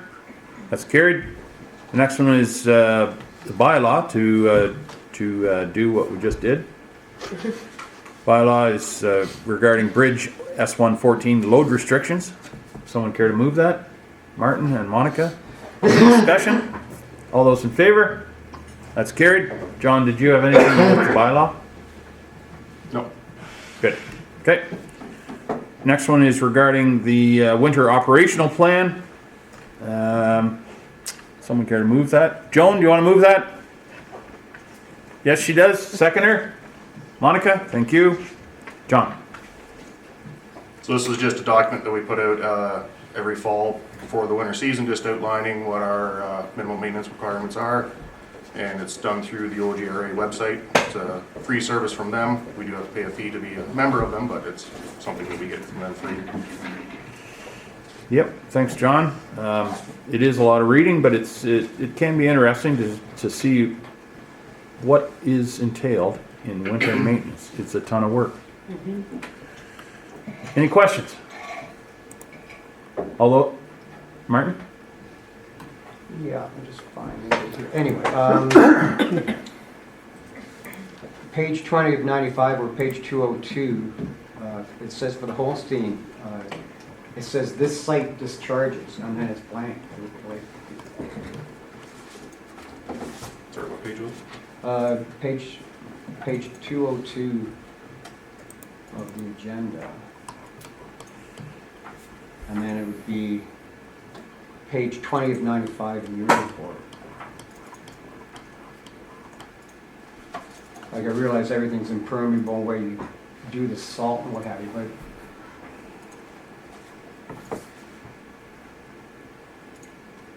it says site drainage details, and the third bullet is this site discharges to, and then there's nothing, so. I honestly can't. Maybe I should talk to John. See, I just saw that this morning, so. Okay. But all the runoff from the yard here does go to a storm sewer. Okay, because I mentioned it for the road film, so it's all, okay. Fair enough, thank you very much. Good, thank you. Any other questions, discussion? All those in favor? That's carried, thank you. ISIP Green 2021 transfer payment agreement. Mover, Jason, seconded by Jim. John, is this yours as well? The ISIP? I don't know if that's me or for Public Works. I would think Caleb can maybe, if John can, or Dave. Who would like to? Caleb, we haven't heard from you yet today. Give you a chance. Please. Okay, so this is an agreement that was already brought to council by Jim, not the agreement, but that we were applying for it and we received the funding, and now we just have to sign the agreement. Very good. Any questions regarding that? Seeing none, all those in favor? That's carried, thank you. Now we have the bylaw regarding the same transfer payment agreement. Someone care to move that? Jason? Jim? Questions? Kayla, anything to add? No? All those in favor? That's carried. Thank you. On to Chief Administrative Officer. Thank you, Kayla. And John, thank you very much. Chief Administrator Dave Milner. This is in regards to Southgate Meadows, Flato North, Phase 2A, 3 developments, security reduction report final. Someone to care to move that? Martin? Joan, you want to second that, please? Thank you. Dave. So, nothing really much to add. We've done this before with other parts of the development, and this is just another one of those reductions that they've asked for and that Triton has approved. Okay. Any questions, discussion? Seeing none, all those in favor? That's carried. Thank you. HR Coordinator Kayla Best is going to give us a report now regarding staff 2023 wage grid and steps. Someone move that, please. Monica and Jim, thank you. Kayla. Okay, so this report is to address three different things regarding wages. The first is a recommendation for a 4% COLA increase. This is based on that the Ontario's October CPI, which is what our policy goes off of, is 6.5%. And then further down below, you'll see that we also recommend an additional 2.5%, and we're calling that a market adjustment. And that is because our market check is due this year. And we've done some initial calculations and know that the wage grid needs to go up by at least that. So that's a good starting point to start getting there. Other than that, it's the step increases. There are no double step increases recommended for this year. Sometimes there is. These are all single. This is based on performance and the performance appraisal process that staff go through. And lastly is the other agreements, which are not wage affected, but COLA, when we make the COLA decision, it does affect other agreements as well. And that we're recommending at the 4% to keep it in line. Okay, thank you, Kayla. Any questions, discussion? Barb.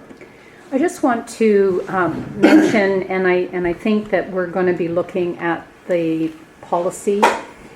We give COLA, and a lot of municipalities, including OMERS, is now, they have a cap of a certain percentage, but the policy allows for when COLA, cost of living, is greater than that cap, the difference is carried over to a year when COLA is less than that cap. So in this instance, OMERS, for instance, pensioners are getting a 6%, and that 0.51 will carry over to a year when, maybe COLA is only 2, and then they'll get 2.5. And I think that in our review of that policy, we need to start looking at, if we're going to give COLA, if we don't have a cap, then we should be giving COLA. But I think this is a really good starting point to our market analysis and bringing our employees up to wage.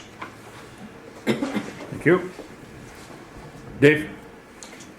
The only comment I'd make to that is that might be redundant if we implement an annual review to feed the COLA discussion of a full market, like a market check internally. So if we do the market check internally, that will tell you that maybe we're in really good shape, and when COLA is 3%, we really only need to give 1 to make our market check correct or accurate with the rest of the world. Because COLA is a good guide for what we want to do and keep the thing current, but it may not be required to carry forward if we have the important thing, I think, for everyone is to have our pay grid being accurate with the rest of the world. Yep. But if we don't do that, I think Barb makes a very, very good point of carrying it forward as an option. Mm-hmm. Okay. But just to emphasize, Kayla, there is another report coming forward to potentially fix the rest of that gap in there, right? Yes, so we have already started the calculations, Right. and we have confirmed that our wages are behind compared to the 50th percentile. That's in our policy. So a separate report would be coming through, and we can base that analysis based on what decision comes up today too. So we won't be comparing the 2022 rate, we'd be comparing the 2023 rate. Right. Very good. Thank you. Any other discussion? Jason? So what's the total percent when we add them all up then? I'm kind of reading it, been read through it a few times, and so we got 4% COLA, then 2.5 market adjustment, and then 4% COLA increase. How am I Maybe it's me screwing up, I'm not, So the simple answer is 6.5% to the entire wage grid. There is, for people that are eligible for a step increase, the step increase is generally 2%. The reason there's a 4% and a 4% on here is because of the other agreements. So the other agreements, maybe you Yeah. can provide an example, or Liam could. So there's other agreements that we have tied to COLA. Like I think there's a Melanchthon agreement that for recreation, and there's, volunteer firefighters that are part of this as well. But there's various agreements that we have tied COLA to keep everything inflated every year to keep up with inflation, I guess. But I think the other part of this discussion too is this is the initial look at it, and we'll have that in your budget for discussions, and then sometime close to the time when you're looking at final budget discussions and decisions, we need to look at, okay, is our pay grid in the right place? I mean, we've reported on that to you before in a closed session discussions, but this is the initial look, and what does it end up being?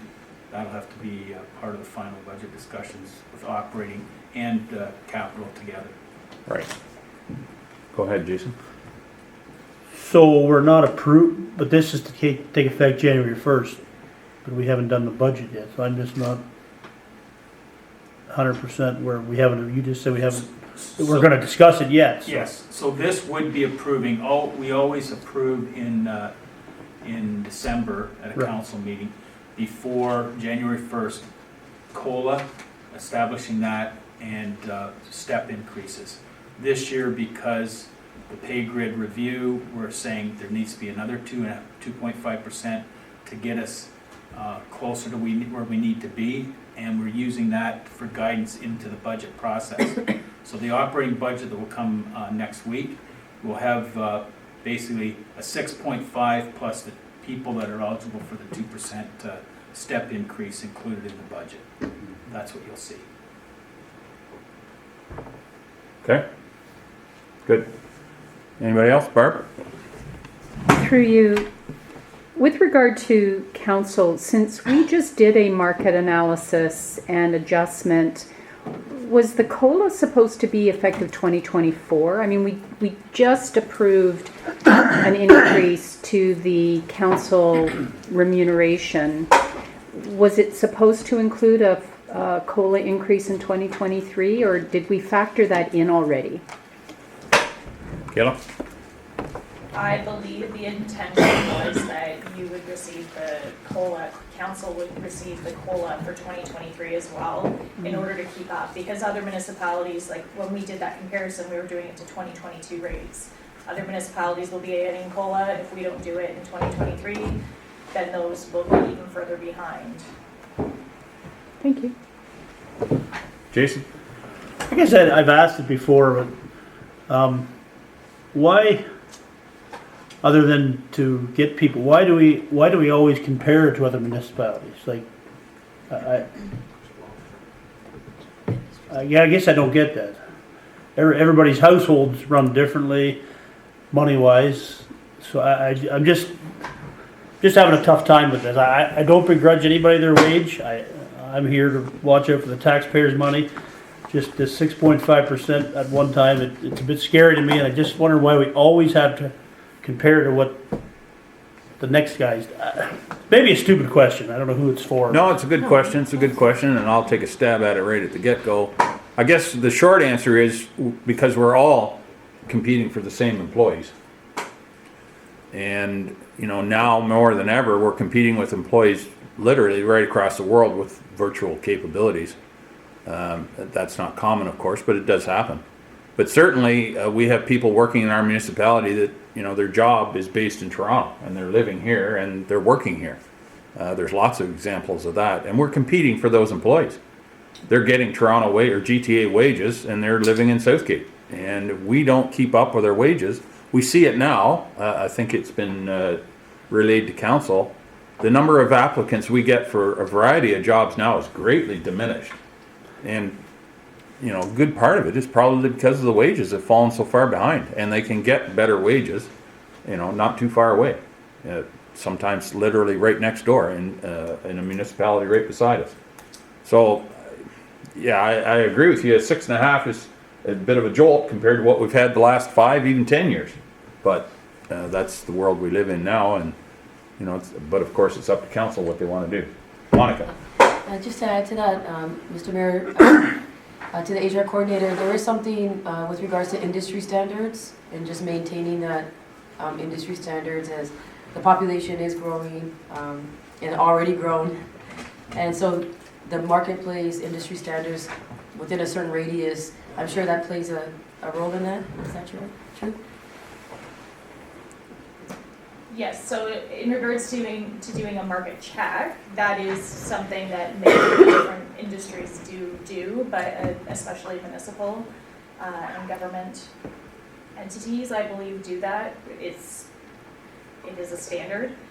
As far as who we're comparing to, we do try and stay within this region. It depends on the position. Sometimes if there isn't something in this region, then we may have to go outside to grab a comparator, but we do compare within this region, yeah. Thank you. Jason. What would the average municipal wage be then for this region? Does anybody know that? Like, that's pretty hard, but. Depends on the position, I would think. It really depends. Yeah, no, on the I position. just, Yeah. I guess you'd separate it from,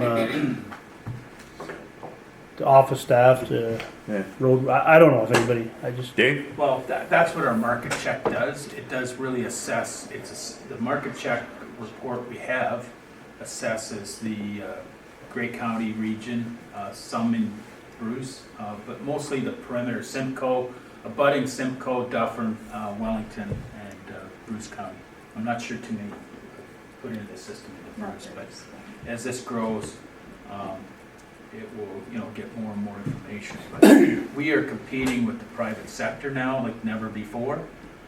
They are in step with, by and large, and that's why we're not getting, for example, we're still looking for plow and patrol staff. So, And crossing guards. anyway, it's a real challenge. Any other discussion? Call the question. All those in favor? Opposed, if any? Could I record it, please? Absolutely you can. Madam Clerk? Through you, Deputy Mayor Milne, the recorded vote has been called on staff report HR 2022-054, the staff 2023 wage grid and steps. Councillor Rice? No. Deputy Mayor Dobreen? In favor? Councillor Shipston? In favor. Mayor Milne? Yay. Councillor John? Joan? In favor. Councillor Singh Soares? In favor? Councillor Ferguson? In favor. By a vote of 6 to 1, that's carried. Thank you, Madam Clerk. Moving on to job description reviews, HR 2022-055. Mover? Jason and Barb, thank you. Kayla? Thank you. I think this job explains what's going on here. We do have had positions that have changed responsibilities, and generally if the job description is being updated significantly, then we ask that it go to the job evaluation committee as per our policy 16 and be reevaluated just to make sure that they are in the right pay band. It could go up or down. If it were to go down, somebody's wage wouldn't necessarily go down. They would be red circled until they kind of caught up with their wage. It's not like we're trying to propose that somebody's going down in their pay. Very good, thank you. Any questions, discussion? Martin, I see your mic's on, where you gotta... Nope. Okay. My apologies. Barb, go ahead. Point of process, and I wonder when we're always looking to provide staff with more accountability or delegated authority, why do we have to approve you to go to the job evaluation committee when you could get the evaluation committee and come back with a recommendation. And it might streamline a process for staff rather than waiting, a month. Yeah, and that's a good point, we can do that. I think it's just protection that staff aren't running off and creating these crazy jobs. And, we got your blessing before we ever put that committee That's together. right. Because there is cost to doing it. I mean, we're gonna call in the mayor, so there's there's something for that. He's of value in that committee, I think. No, I mean, he represents council, tongue in cheek, but I think it just puts into alignment that we're not going down some rabbit hole we shouldn't be. If there's, and to have the discussions of what you think and where the job should be. Thank you. Monica? Thank you. I just, maybe I missed it. Monica? Yep, there you go, thank you. Sorry. Maybe I missed it, but when these positions, or if these positions become what they're stated to become, do the other positions have to be filled, like the coordinators and all of that? For these ones specifically, that's not the intention, it's just that the person in that position has grown into more. So it would just be replacing the coordinator position to the manager position or whatever it may be. So just a follow-up? Yep. So just with regards to that, that means that if the need should arise, that a coordinator, like an HR coordinator or facility operators would be needed, then that would be reviewed down the road, because these positions would become managers, and then as things go along, then this may create another position as needed. I got it? Okay, thank you. Good question. Any others? Jason? So if these positions are bumped to managers, that means bump in pay as well. Awesome. Typically. Big yeah. bump in pay. Sorry, can you just, the ones that are going from coordinators to managers? Yeah. Yeah, possibly. That's something that the job evaluation is going to review on how much that responsibility or the qualifications have grown. So it depends. If the qualifications really haven't grown that much, then the job evaluation committee might say, you know what, that's still should qualify as a coordinator position and the pay band stay the same. Dave?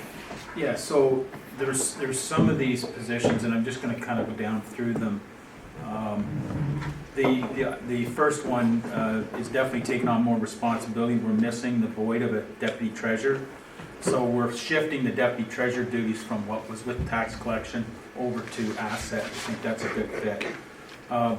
Building administration, that's being reviewed actually, maybe putting it down a pay band because we're not sure the responsibility is enough there. Facilities manager, this is as much to do with adjustment in the pay grid because that job is considerably far out from where it needs to be. But the responsibilities that we're asking of the facilities manager is more of a recreation and facility role. Facilities operator and programming, again, that's more of a market check because there's such drastic difference in what we're looking at from the pay review.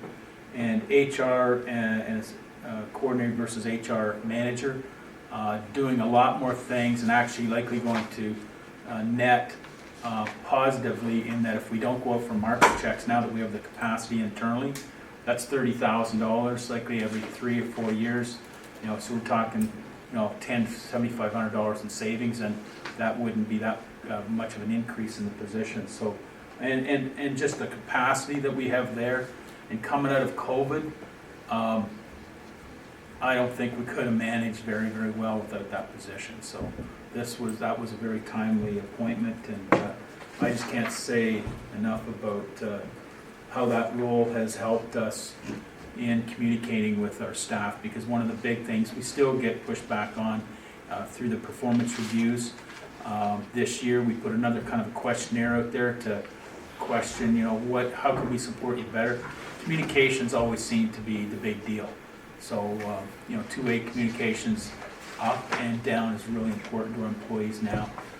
So we're doing more newsletters, and that's a role that the HR manager and assistant to CO will be fulfilling.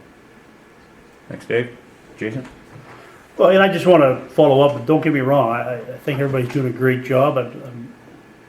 It's just, well, I'll be honest, that's what you hear from the public. Oh, they're getting more money. What are they doing?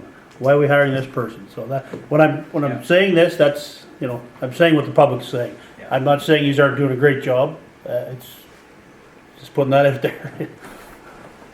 Yeah, and it's important to keep up with the job description reviews to make sure that everybody is compensated appropriately, for sure. Monica, do you have a question? Yes, Mr. Mayor, just to the point of the facility manager moving to recreation manager, is that more lateral move just because, and is that Mr. Green? Yeah, Oh, it'd be the same person doing it, it's just the responsibilities are more. You know, people want more programs, they want, so he's got a programming person reporting to him, you know, master planning, recreation long-term. And so it's not a matter of just going around making sure all facilities are, you know, the way they need to be. So it's more responsibility, and it's a major adjustment because of pay grid. it's just because it's both manager, that's why I was asking, like facility manager, and so that's why I was just wondering, is it like, but it's Well, actually an up thing, okay. Yeah, like to the market check is really what's driving this one, because there's no Okay. real good comparators without moving up. Oh, okay, thank you. Okay. Anything else? Call the question. All those in favor? That's carried. Thank you. Moving on to health and safety policy. Someone care to move that? Jason and Martin. Kayla, please. So you will see this come annually. It is under the Occupational Health and Safety Act that the employer must review and approve the policy annually. So that is what we're doing. Since council is the ultimate employer, that's why we bring it to council. We did make some changes this year compared to other years, and that it's explained in the report a little bit, but we took out the manual part that has all of our procedures in it so that we can maintain that easier without having to bring every change to council as far as our internal procedures go. So that's why you'll see just the policy and the policy statement now, opposed to the 80-page manual that's usually attached to it. Excellent. Did I get a mover and seconder, Madam Clerk? I did, okay. Yep. Good. I'm not doing too bad. Any questions or concerns? Discussion. Seeing none, all those in favor? Carried. Thank you. Now we have the bylaw, 2022-170, to adopt the health and safety policy number 33A. Mover, Monica, and Martin. Any discussion? All those in favor? That's carried. Thank you, Kayla. Moving on to Clinton. I knew there was a reason why you're hanging around here. It wasn't just because you liked us. Martin has a planning application process report. Someone care to move that? Jim? Monica? Clinton? Thank you, Chair Mellon.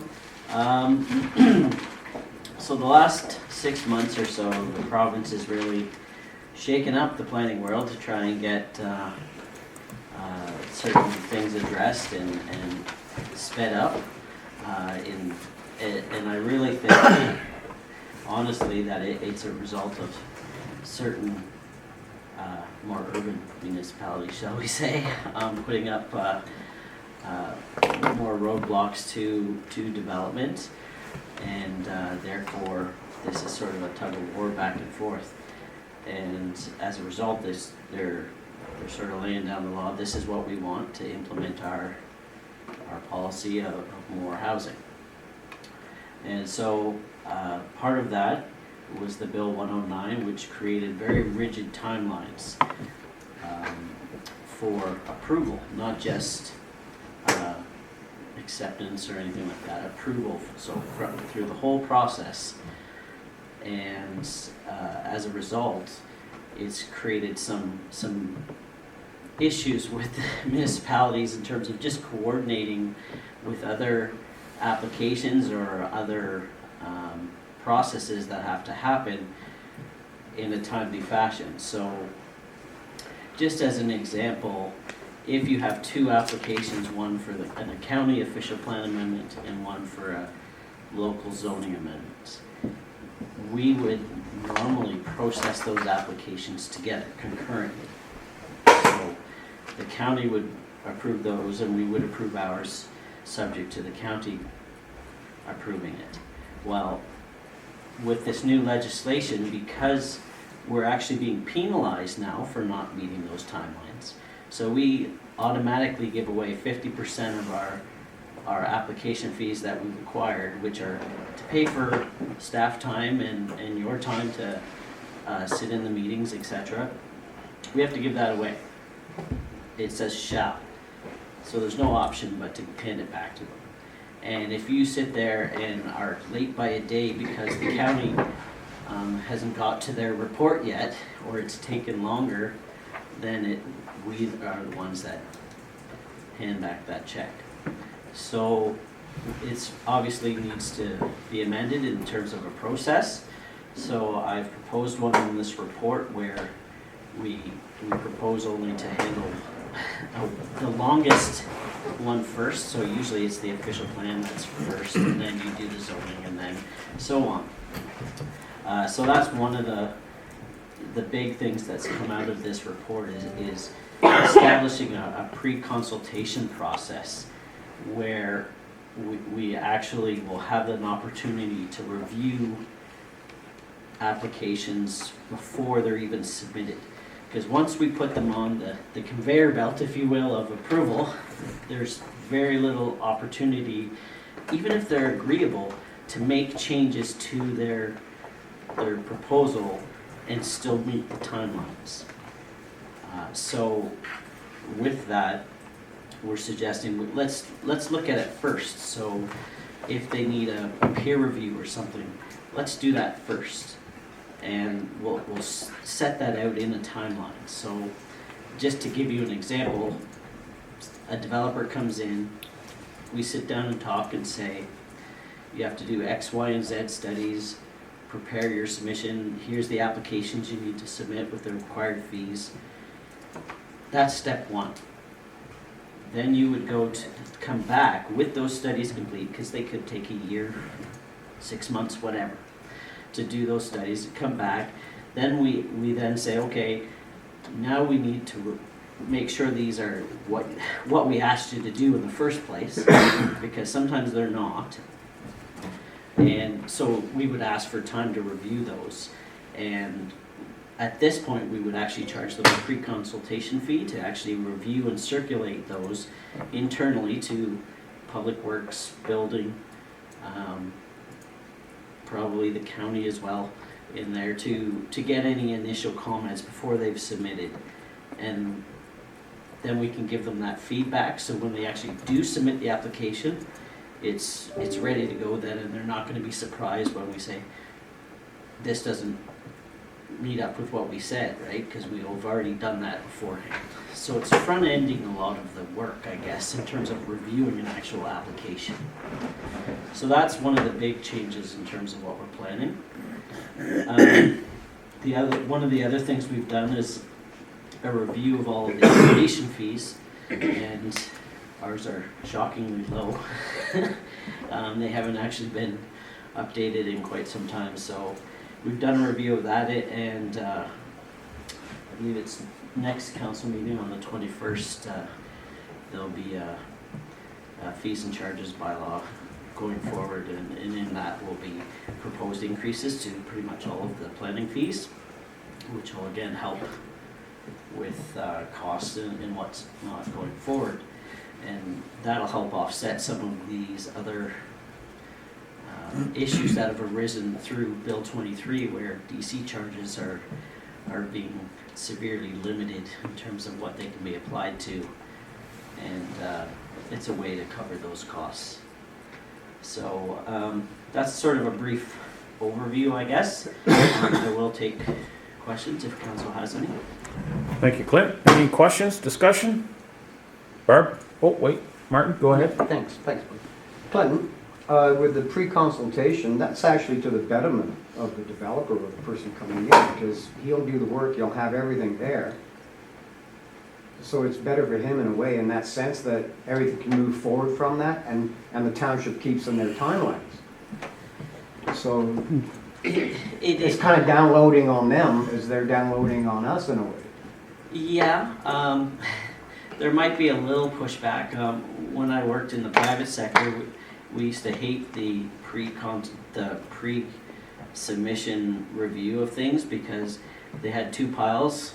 One was for the pre-submission review stuff, that is whenever they could get to it, and the other one was for the paid applications that were already done and ready to go. And then they would process those, and if they had time, they would do the other ones. But now, if we put in a pre-consultation fee, there's an expectation because we're being paid for that we're gonna get them their comments back in an appropriate time. Barb? So, thank you. Hi, Clinton. Your comment about front-ending the review, and there'll be a consultation fee. The clock doesn't start ticking until you have deemed the application complete. Correct. So them handing over an application fee, a consultation fee, does not indicate that the timeline has started. That will also help reduce or eliminate the delays caused by the developer. And by developer, it could be someone putting up a drive shed or a house or a subdivision. It varies. Because you could tell them, well, we need this, and then 3 months later, let's say, how come my application's taking so long? Well, we're still waiting for the site plan, or whatever that is. Yeah. Puts the onus on them to speed along the process. Exactly, and so when we put that in writing, then all of a sudden we have backup then to say, this is what we want you to do, and we're expecting this for a complete application. And then that review is a check of that, because asking for a site plan and then having it come in on the back of an envelope has happened. Mm-hmm. So by the technical definition, yes, they provided a site plan. Is it sufficient? Absolutely not. And therefore, that review is important, I think, and it will help once we get to that point to speed them through. Thank you. Any other questions, discussion? Point I wondered if you had considered, Clint, is, I guess, what I've heard so far at least, is that it's being considered from the standpoint of, how the township can manage the workload, the cost, and all the rest of it. What if we came from the standpoint, because I think I know where the province is trying to get to, right? They want a faster turnaround. What would it cost us to upstaff to meet those deadlines, to do them concurrently so that people aren't waiting? Like, has that been considered? I mean, I honestly, I'm not looking for a dollar and cent answer, but has that even been considered? It has been to a certain degree. Sometimes it's just a matter of it takes too long for the actual process to get through. So just as an example, a zoning bylaw cannot be done in less than 45 days because you need time to advertise the public meeting, and this is assuming you make the decision on the same day you make the public meeting. So you need 20 days to advertise, and then there's a 20-day appeal period afterwards. So, and that's, like I said, assuming the days the decision is the same day, which is not always the case. It's never the case here. It's usually the next council or so. So if you only have 60 days, or not, in the case of zoning, you have 90 days, that creates a lot of challenges if they make any sort of changes to the upper tier documents. For example, it's the County of Grey official plan. They may have an official plan amendment in to go along with this zoning. We have no control over how the county does their official plan process and review, right? So we're left then to the mercy of the county. Now, the county's gonna fall within their 120 days, but we're stuck at 90, so what do we do then? Do we just approve it and hope for the best anyways? Or what if the county is totally, no, we don't wanna do that? So there are some challenges there. It's possible to work through that at that level. The site plan level, absolutely not. 60 days is not enough time to even get back to them, to the applicant, and have them respond in time. Because that's, you start asking for dialogue back and forth, and there's 2 weeks gone right there. It's really kind of frustrating, actually. But I think with the timelines, it's also, if your staff have to take holidays, well, or are sick or whatever, or you can't make those timelines. It's pretty difficult. So I don't see it happening where you can do them concurrently. But you did say it was possible. In certain circumstances. So I don't see it happening, but it's in certain circumstances. So as an example, in one of those circumstances might be if it was a local official plan amendment where we had control and we could ensure that we actually exceeded the amount of time, or exceeded the limit. So if it was 120 days, but there's an OP and a zoning, we did it in 90 days.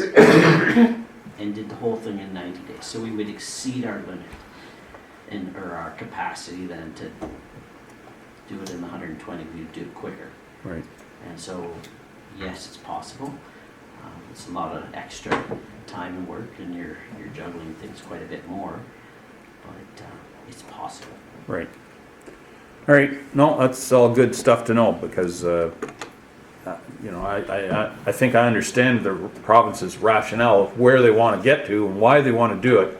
I don't necessarily agree with their proposal to get there, but well, more work needs to be done on this. One, I think. Final point. We used to approve zoning and site plans at the same time. Yes. And I thought we did that quite well, and it was efficient. And, yep. And once the appeal period was up, away we went. Now, with a 60-day turnaround, that's not even possible hardly with the zoning. Well, I suspect the minister's office is going to hear a lot more about this over the time, for sure. Yep. Dave? Just to add to that, I mean, what they're trying to do isn't a problem. If everybody, like it's like a 100-yard race, and there's 50 yards, which is the kind of the pre-consultation is the way we need to look at it. If they do the 50-yard race to get to the second 50-yard race in a matter of a week, we're fine. But the problem is they come along and it takes months to get this pre-consultation stuff done and get a complete application. So that's why we're trying to split it a bit. Yep. And I think, you know, in the past, we've kind of made planning as affordable as we could, and I think we need to stop that rationale. And if you want to do these things, it's going to cost, but make it that you've got your application complete quickly if you want to get through the process. If the process is complete, we can go through a planning application within the timelines, no problem. But Okay.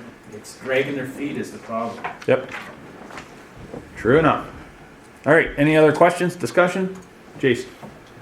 Just had a quick one, or maybe it doesn't, with the MZO that we passed, is this affected at all? Like they can, I just wondered if it affected at all. The fees and charges that come forward will certainly affect that in terms of we're going to start asking for some more review fees. With the MZO that we've passed, we don't have an opportunity to collect any fees with respect to zoning anymore, because that's all done. And the only fees we would have would be through the subdivision review process that the county does. And because we're part of that, we collect a review fee for that. But other than that, it doesn't have an effect. The MZO is the same as a zone. It's basically like provincial zone. Okay. Any other? Okay, I'll call the question. All those in favor? That's carried. Thank you, Clinton. No bylaws and motions, no notice of motion, or is there a notice of motion from anyone? No. Consent items, it's all, you can see there's quite a number of them there. Would anyone care to have any of those withdrawn for further discussion? Not seeing any, I'll call the question. All those in favor? Sorry, mover and seconder. I missed that one. I'll give you that one. All right, Jim? Joan, you second that, Joan? Thank you. All those in favor? Can we have a discussion? Well, Please. you didn't ask for one the first time around. I didn't ask to Go pull ahead. it. Go ahead. Which one do you want to discuss? You want to- I would just like to discuss the volunteer firefighter retirement and to just acknowledge the long service of 4 members, Don Van Alstyne, Paul Van Alstyne, Ken Smith, Lauren Fick, and a Bruce Marshall who is celebrating 20-year anniversary. But we have 4 gentlemen who are retiring, and wanted to thank them for their very long service and commitment to our community. Thank you. Anything else? Okay, all those in favor? That's carried. Thank you.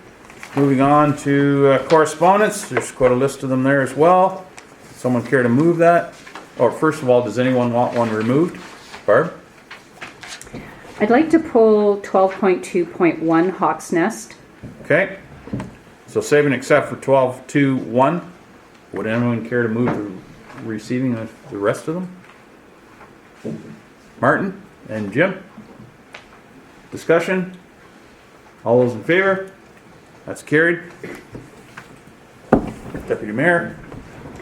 Thank you, Mayor Milne. And with regard to 12.2.1 Hawk's Nest Southgate Sponsor Request Letter 2023, I was just rereading it, and I would have sent this on to you sooner, Lindsay. I missed it. But they're asking for Southgate to consider being a sponsor at some level, and there's room. You don't have to be a major sponsor, but Minto, Owen Sound, Bruce Gray, North Wellington, it has been ongoing since 2016, and it helps promote economic development and business opportunity for expansion. What I would like to suggest is that we refer this request to the treasurer and the economic development officer and see if they qualify for either one of our funding opportunities in 2023 or perhaps some economic development funds, and let them bring it back to council. Sure. You making that a motion? I would. Thank you. Thank Seconder? Joan, or Monica rather. Discussion? All those in favor? That's carried. Thank you. Moving on to resolutions from other municipalities. Would anyone care to have any of those removed for further discussion? Would someone care to move receiving of them? Monica and Jim, thank you. Any discussion? All those in favor? That's carried. Thank you. No closed session for correspondence. County report. Deputy Mayor, would you like to, do you have any comments regarding county? We've had some great training, and we had our first meeting yesterday, and just congratulations to Mayor Milne on being acclaimed to be warden for the 2022-2023 term. Congratulations. And I'll look forward to the meetings that apparently are being booked into our calendars as we sit here. Yep, there's always a flood of those every year. Good, thank you, Barb. Any other questions regarding county? No? Monica? Just wanted to echo Deputy Mayor saying congratulations. Thank you. Thank you. We can all have a group hug later. I love hugs. All right, moving on. Members' privilege. Any good news or celebrations anyone would care to share? Barb? Well, I just want to congratulate Dundalk on the drive-through parade on Saturday. It was windy, it was cold, and it was wonderful, as I've said before. I'm going to leave the Agnes MacPhail to you, Mayor Milne, and I want to remind everyone that we have a Santa Claus parade here in Holstein on Saturday, December 10th at 1 o'clock. We do have a horse-drawn wagon to escort council and dignitaries. We will have Warden of Wellington County. We will have the Warden of Grey County. And Mayor Eccles. I haven't heard from MPP Byers yet, but I'll be following up with him. So looking forward to it. Excellent, thank you. And I did attend on Saturday night, I guess. No, Friday. Saturday night, I think it was, on the weekend. Yeah. The Friends of the South Grey Museum in Flusherton had an event. They have sponsored and created a documentary on Agnes MacPhail, the Lady of Grey, so to speak. And anyway, this was the premiere of the showing of that documentary. So myself, Rick Byers, MP Ruff was in the documentary, and myself and the mayor of Grey Highlands and of course of West Grey were also there and asked to make a few remarks. I wasn't sure how to approach it, but nonetheless, I did note that half of our council here are females, which is a remarkable note, I would say. But in the same sense, it's not remarkable, or shouldn't be, because that's what we should be doing. But it was ironic, I thought, that we're the hometown of Agnes MacPhail, who is very famous for promoting women and women's rights, and among other things. Here we are. We're one of the few municipalities that can claim half their council are females. So I thought it was a great thing, and it was well received at the event, and it was a good event. So if anybody wants to see that, I think it is online. I think if you go to Friends of the South Grey Museum, there's probably a link there, and it's a good documentary. It's very interesting on Agnes and her time in politics. No Bed of Roses. No Bed of Roses. Oh. No Bed of Roses is the name of the documentary. That's right. So, that said, anything else? No, not seeing any. Good. Let's go on to a motion to go into closed session. Be it resolved that council proceed into closed session at, well, do we need a recess or no? We go in first, though. Okay, we go in first. Into closed session at 1:05 in order to address matters relating to litigation or potential litigation. Subject is an update meeting with Southgate's legal counsel. Labor relations or employee negotiations and personal matters about an identifiable individual, and the subject is the Chief Administrative Officer position recruitment, a verbal update, and that Township Solicitor Robert Brown of Stutz Brown and Self Professional Corporation, Treasurer William Gott, Public Works Manager Jim Ellis. Is John going to join us in lieu of that? No? Okay. We'll just remove Jim. Okay. Chief Building Official Bev Fisher, HR Coordinator Kayla Best, Clerk Lindsay Green, and Chief Administrative Officer Dave Milner will remain in attendance. When someone, go ahead. Need a motion? Barb? Could I just amend that to remain in attendance as required? Sure.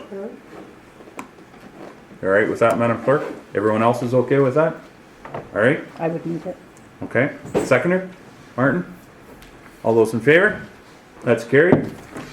So let's take a 5-minute recess and then we'll go into closed in the conference room.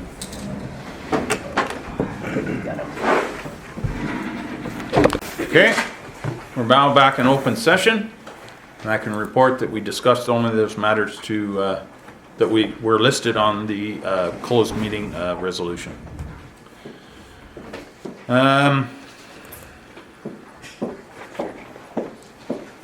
Confirming? Yeah. Motion to confirm. Jason, Monica, all those in favor? That's carried. And because we have mercifully completed the agenda, I will adjourn the meeting. Thank you all. Thank you.